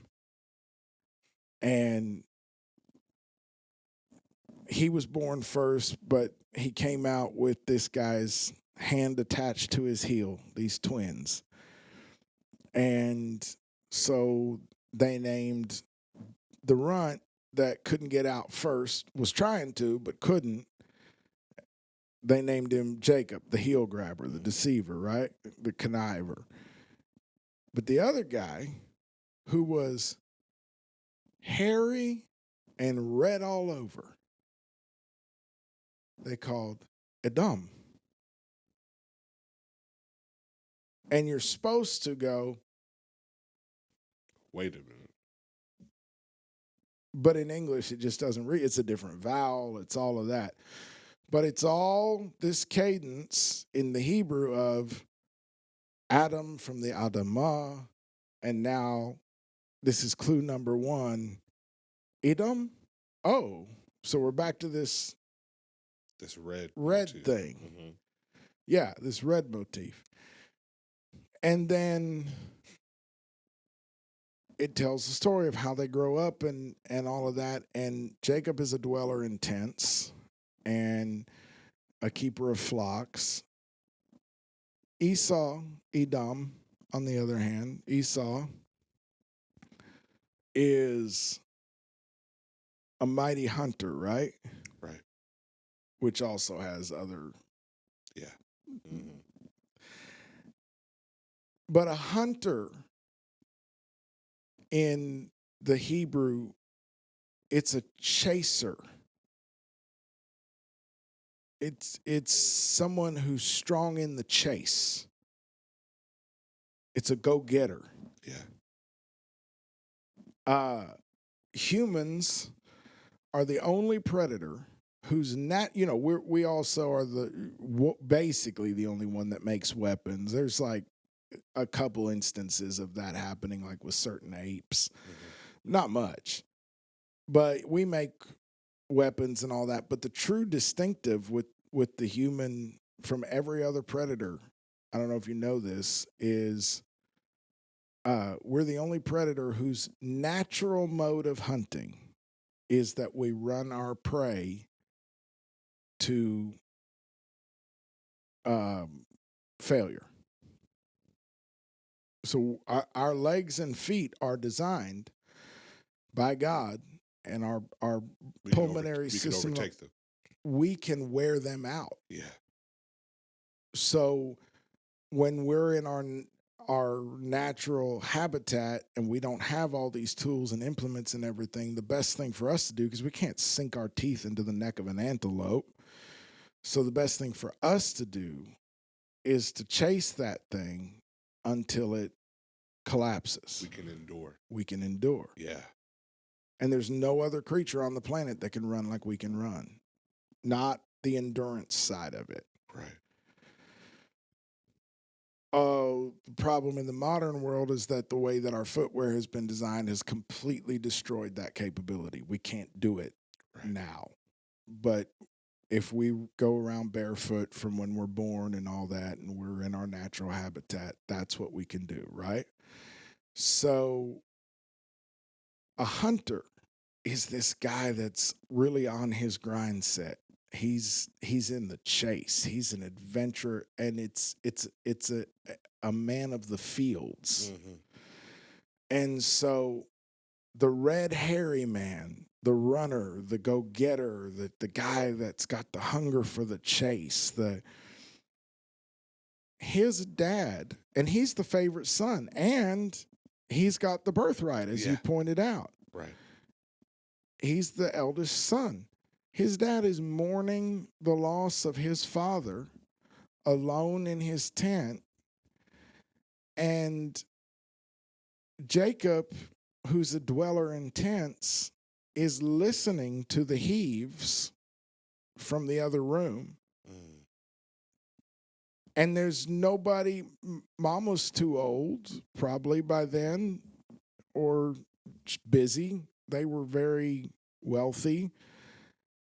So what's Jacob going to do other than take care of Dad, even though Dad doesn't actually like me that much? Yeah. Mom really likes me, but he's broken. So I'm going to make him the traditional lentil stew, right? But when he was planning to serve that stew to Isaac, my understanding is what you said. I don't believe he was going to serve him a red stew. No. He was going to cook the red. He was going to process the red. He was going to refine the red out of those lentils. And when it dulled, it meant that all of the stuff that is hard for our system to deal with has been broken down. Right. Now I'm going to bring it to him, and it'll be comfort food, right? You ever eaten a bowl of beans that wasn't quite done? Yeah. You'll remember it. You will remember it, and so will everyone else. But the Bible tells us what Esau was thinking about, because Esau wasn't even thinking about Isaac's back home mourning his father. Esau was that family member that you don't hear from for however long, and then the patriarch dies, and they show up at the reading of the will. Absolutely. That's what he did. All of a sudden, Grandpa, who sees through me like, you know what I mean? Grandpa reads me like a book. Grandpa ain't trying to promise me no beach houses, but Grandpa's dead.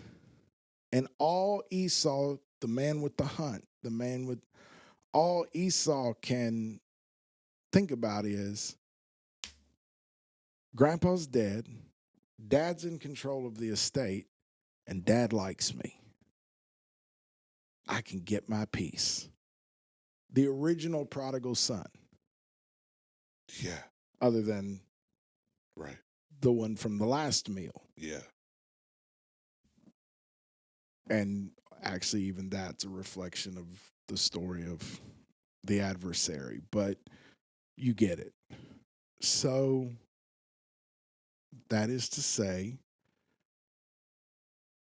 Esau, instead of cooking a bowl of lentils to comfort his father about the death of Grandpa, has gone on the hunt to try to curry favor in the family by bringing home the bacon. Yeah. And he comes in just thinking about that whole side of the family. And he sees that raw lentil, that red stew.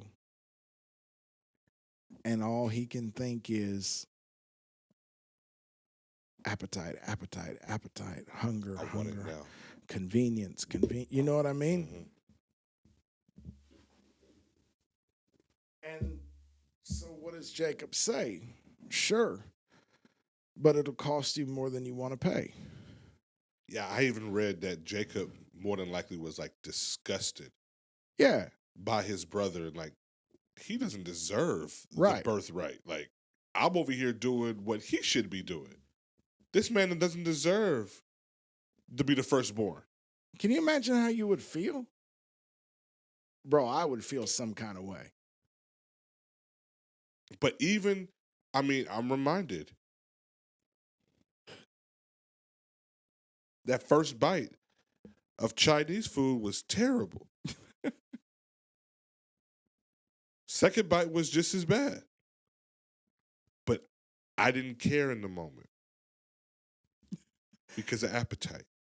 And the right Some more. now, wanting what I wanted more than the consequences that it was going to take.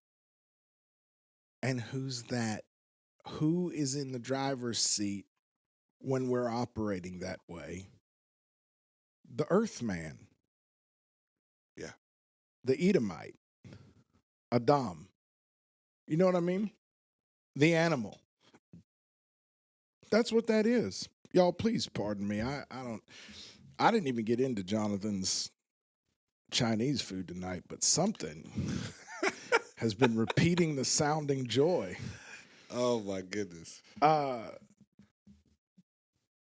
Right? Yeah. That is the Earthman. Right. That is that Adamic nature in play. Yeah, but I'm hungry. Yeah, but I'm going to be fasting tomorrow. Yeah, but what you got? There's a reason why Paul said what he did in 1 Corinthians 15. You knew I was going with this. I mean, I can't believe you're opening 1 Corinthians 15, but that's awesome. Yes. We can start at verse 45. So also it is written, the first man, Adam, became a living soul. The last Adam became a life-giving spirit. And this is Paul speaking about Jesus. Yep. However, the spiritual is not first, but the natural, then the spiritual. This is verse 47 where it gets real interesting. The first man is from the earth, earthy. The second man isn't that like a very interesting choice of language? Oh, The first man is it from is what you're thinking it is. Right, it's from the earth, earthy. The second man is from heaven. As is the earthy, so also are those who are earthy. And as is the heavenly, so also are those who are heavenly. Just as we have borne the image of the earthy, we will also bear the image of the heavenly. It's like he's just driving Boom. that earthy motif home, understanding the juxtaposition between Adam and Jesus. Can I put it this way? Adam, when he was standing beside Eve in that moment, Esau, when he smelled that porridge, this is humans who are fully embodied. Where Jacob, for all his faults, for all his weaknesses, was a dweller in tents. It's a different mindset. Yeah. This is something I'm using versus this is me. Come on now. Wow. That's the That's the difference. juxtaposition. Yeah. Though outwardly we are wasting away, inwardly we are being renewed day by day. You know, we have these treasures in vessels of earth. Earthen vessels. Yeah. You know, what does Paul say about putting off this tent? I can't wait to put off this tent. Mm-hmm. And he's a tent maker. Tent maker. Yep. I saw, yeah, we vibed on that. This is what I mean about the fractals of the wisdom of God that Esau is the embodied one. This is the same genetic code. They're twins. This is the same genetic code being handed down. I don't think they were identical twins, but same mother, same father, same grandparents, same. This is the same genetic code. One in a totally embodied earth man, led by his earth nature, and one who didn't feel as at home here, a dweller in tents. It's a flip mindset between the two of them. And so when Esau shows up in that tent, what you have to understand is he's still on the hunt. And Jacob is just trying to take care of a tent. His father's in this case. Yeah. Because they're mourning the passing of somebody else's tent.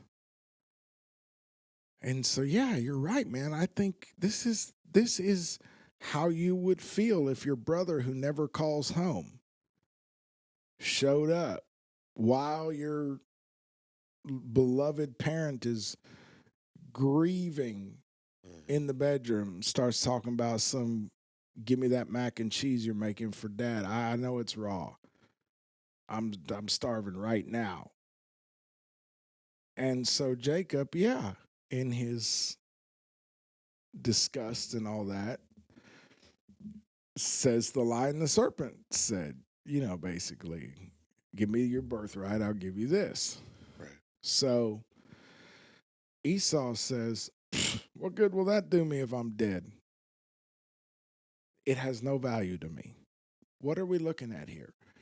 We're looking at a low vibrational being who cannot access what is of true value.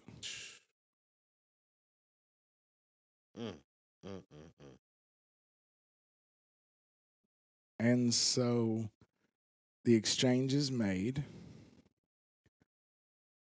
and the red earth man eats the red uncooked stew, and the birthright is exchanged, and all of the fallout of that. But we're supposed to be noticing in this whole story, oh, this is that story again.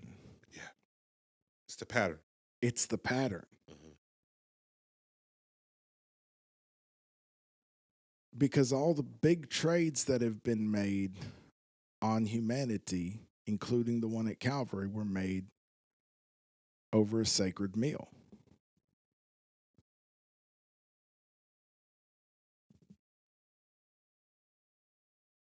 So, you have any comment to make on that before? No. No. Because I came in here tonight thinking about the word arbitrage, where arbitrage is you take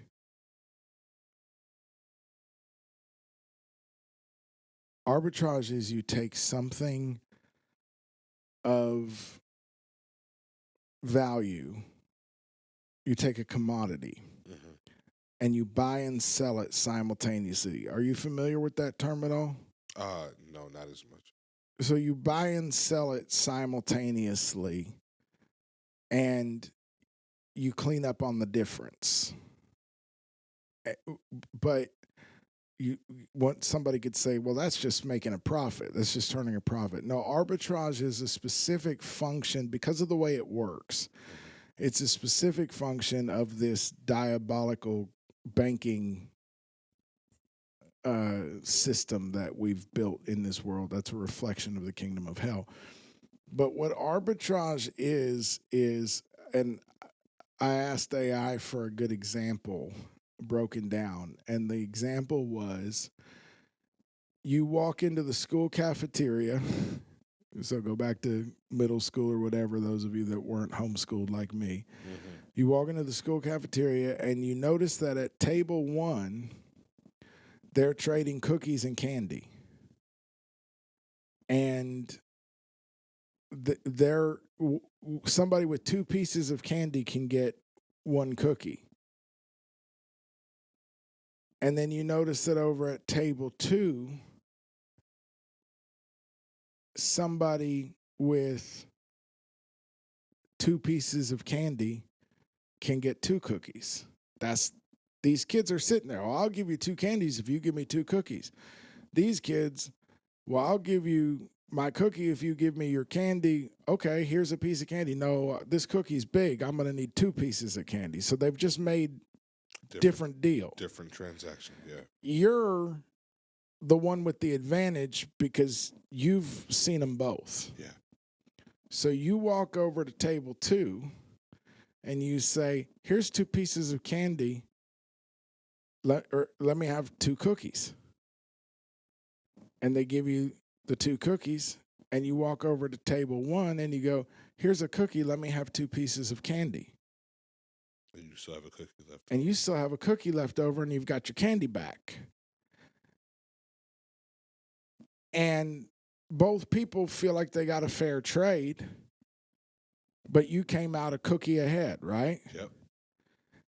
Now, what keeps this ecosystem alive, and maybe a better way to say it is what will kill it is if table 2 ever finds out about table 1 and table 1 ever finds out about table 2. The jig is up. The jig is up. Mm-hmm. So arbitrage is benefiting off of the isolation of information that you possess, and you're making sure that the other side doesn't find out. Yeah. And then you profit in the middle. And arbitrage has all kinds of wild impacts because if you do it for long enough, the dynamics of supply and demand actually shift, and the markets will meet in the middle and the profit differential will be gone. So it only works for a while. Yeah. Because of the dynamics of, I'm not going to get into it here, but the dynamics of supply and demand are such that at a point, the market begins to become so flooded with these commodities that the 2 markets average out. Right. And then the jig is up and you got to find another table where something's going on.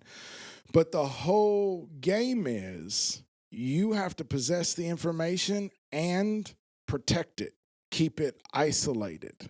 Keep it siloed. So what are you actually profiting off of? You're profiting off of ignorance. That's really what you could say you're profiting off of knowledge, but really you're not. Because if everybody knew, it's a lack of knowledge. It's the lack of knowledge. Yeah. So your profit depends on somebody's ignorance. And so arbitrage is this game of siloing information such that, and they're very open about it. You know, there are people that do arbitrage with commodities like oil. So they will find somebody with 5 million barrels of oil and find somebody who needs 5 million barrels of oil, and they'll make the connection, and they know what the people with the 5 million are willing to sell for, and they know what the people over here are willing to buy for, and they pocket the middle, and everybody's happy because the people with the 5 million barrels get to sell, the people with the need get to buy. Come on. And they know that there's arbitrage in the middle, but it's solving an immediate felt need. I need to get these barrels of oil off my hands, and I need these barrels of oil. So let the guy in the middle have his thing, right? But when you take that down into the realm of our daily lives and our interaction with the system of the beast, what you start to realize is that it is the knowledge that the dark side holds that we lack that is allowing the enemy to clean up off the back of what we don't know. So as soon as we stop being subject to the appetite that is driving the market at our table, we've killed his game. Because when he holds out the cookie, the pottage, the fruit, if our appetites are not in the driver's seat, if the earth man is not in the driver's seat, what we're going to immediately realize is he doesn't ever create anything. So if he's got it, that means it's out there somewhere. Yeah, yeah. So I'm going to invest in my future here. I'm going to invest in my life here. I'm going to say no to the earth man. Stay hungry. Stay tired. Yeah. Wait your turn for knowledge. And I'm going to go find what he knows about. And not only am I going to obtain it, but I'm going to share the information I have, and hopefully they'll share the information they have, and then his jig is up. Yeah. So when the Bible says love your neighbor, do good to them that persecute you, pray for them, that what God is trying to do is put us on game for how to knock the teeth out of the parasite that is sucking the blood from our walk. He's trying to rob Satan's kingdom of the power of arbitrage in our lives. And that's why we're having these discussions. That's why we're talking about how darkness works. And yeah. We don't know it all. We're just saying out loud what we've observed, because it would be really nice if all of God's people started breaking bread together and sharing what they know. Malachi 3:16, Right. Then those who feared Keep the saying Lord that. spoke to one another. Yep. At a table. At a table. Right. And so in Revelation 18, when Babylon falls, and I'm reading from actually, you good, bro? Yeah, we just dropping phones tonight.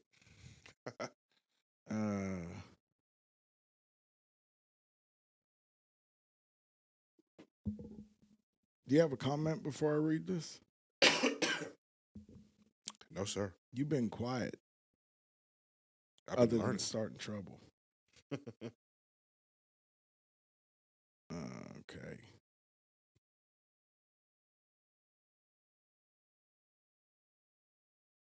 Okay. So it just interesting to read this from Scott McKnight's Yeah, his The translation. Second Testament, a new translation. Yeah. The land's kings who prostituted, this is Revelation 18:9. The land, talking about the fall of Babylon. The land's kings who prostituted and sensualized with her, Babylon, will wail and strike themselves grieving over her whenever they see her fire's smoke, having stood far away because they're afraid of her torment. So the principalities, the powers, the spiritual rulers of darkness, and they'll stand afar saying, "Oi, oi, the great city, Babylon, the strong city, because in 1 hour your judgment came. The land's ones conducting business wail and grieve over her, because no one buys their cargo any longer. Cargo of gold and silver and precious stone and pearls and fine linen and purple and silk and scarlet and every citron wood and every ivory vessel and every vessel from costly wood and brass and iron and marble and cinnamon and spice and incense and ointment and frankincense and wine and olive oil and flour and wheat and cattle and sheep and horses and chariots and enslaved bodies and selves of humans." Bodies and selves. King James says the bodies and souls of men. But enslaved bodies and selves. So when God breathed the breath of life into the red earth man, he became a living self. Yeah. But when Satan began to arbitrage off the back of what Adam's race didn't know about the value of what God, the true riches. That list is very powerful: gold and silver, precious stone, pearls, silk, scarlet, citron, ivory, brass, iron, marble, cinnamon, spice, the anointing, incense, wine, olive oil. What Babylon profits off of is what Adam's race forgot about the value of those things. So the arbitrage game is Babylon's backbone. And when he enslaved our bodies, our earth man, because of our appetites, he also enslaved ourselves, the awareness, the one that knows.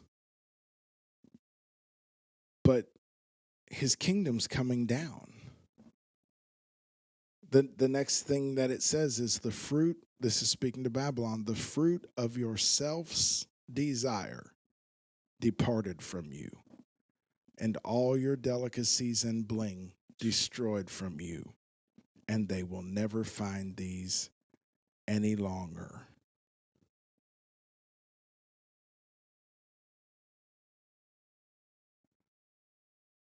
Okay. And the Bible says that heaven and the saints and the apostles and the prophets rejoiced over that. So, for Babylon to fall, God's people have to awaken out of the dream, stop valuing what controlled markets and tightly manicured perceptions and have placed in front of them. Stop being slaves to appetites and felt needs, and that's what we're doing here, man. Yeah. Definitely presenting something that they can find actual nutrients and value from, not just from one listen either. I mean, this is something they may need to play again in a future season. Yeah. To kind of revisit some of the things that were mined. Oh man, that I hope. I hope people go mining for these. I hope these clues trigger people to go, don't look for the darkness, look for the light. Yeah. But be aware of, you'll see the darkness, understand it. Amen. As always, this it always helps for you to like, share, comment, do all of the things. But we want to hear from you. Like, if this is adding value to your life, if this is adding value to somebody that you may have shared it to, like, we want to hear that. Also, I think we're at a point, I mean, drop down in the comments some things that maybe you want to hear us to kind of get into. Lord willing, if it's... Now that hopefully you know what we're trying to do. Right.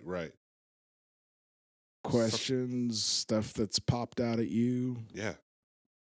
Some things that we can maybe bring light to. We could deep dive together. Hey, let's build a community. That's what we're trying to do. At the end of the day, this is Antikemi. We are really trying to be the disgustingly opposing force to whatever the powers that be are presenting and adding to your playlists, to your plates, affecting your palates, all of that. Let's be opposite. Let's stand opposed to it.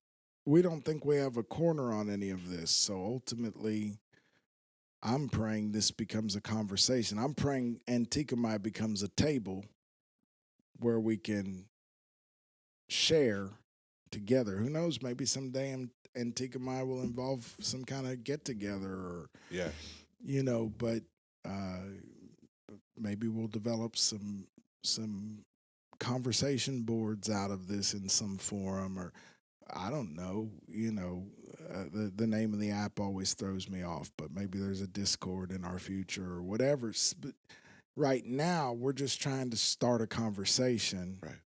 Tell us what's working, what isn't working, what you like, what throws you, whatever. Like, but tell us in the comments so that we get some traction. I mean, seriously, like, absolutely, let's talk.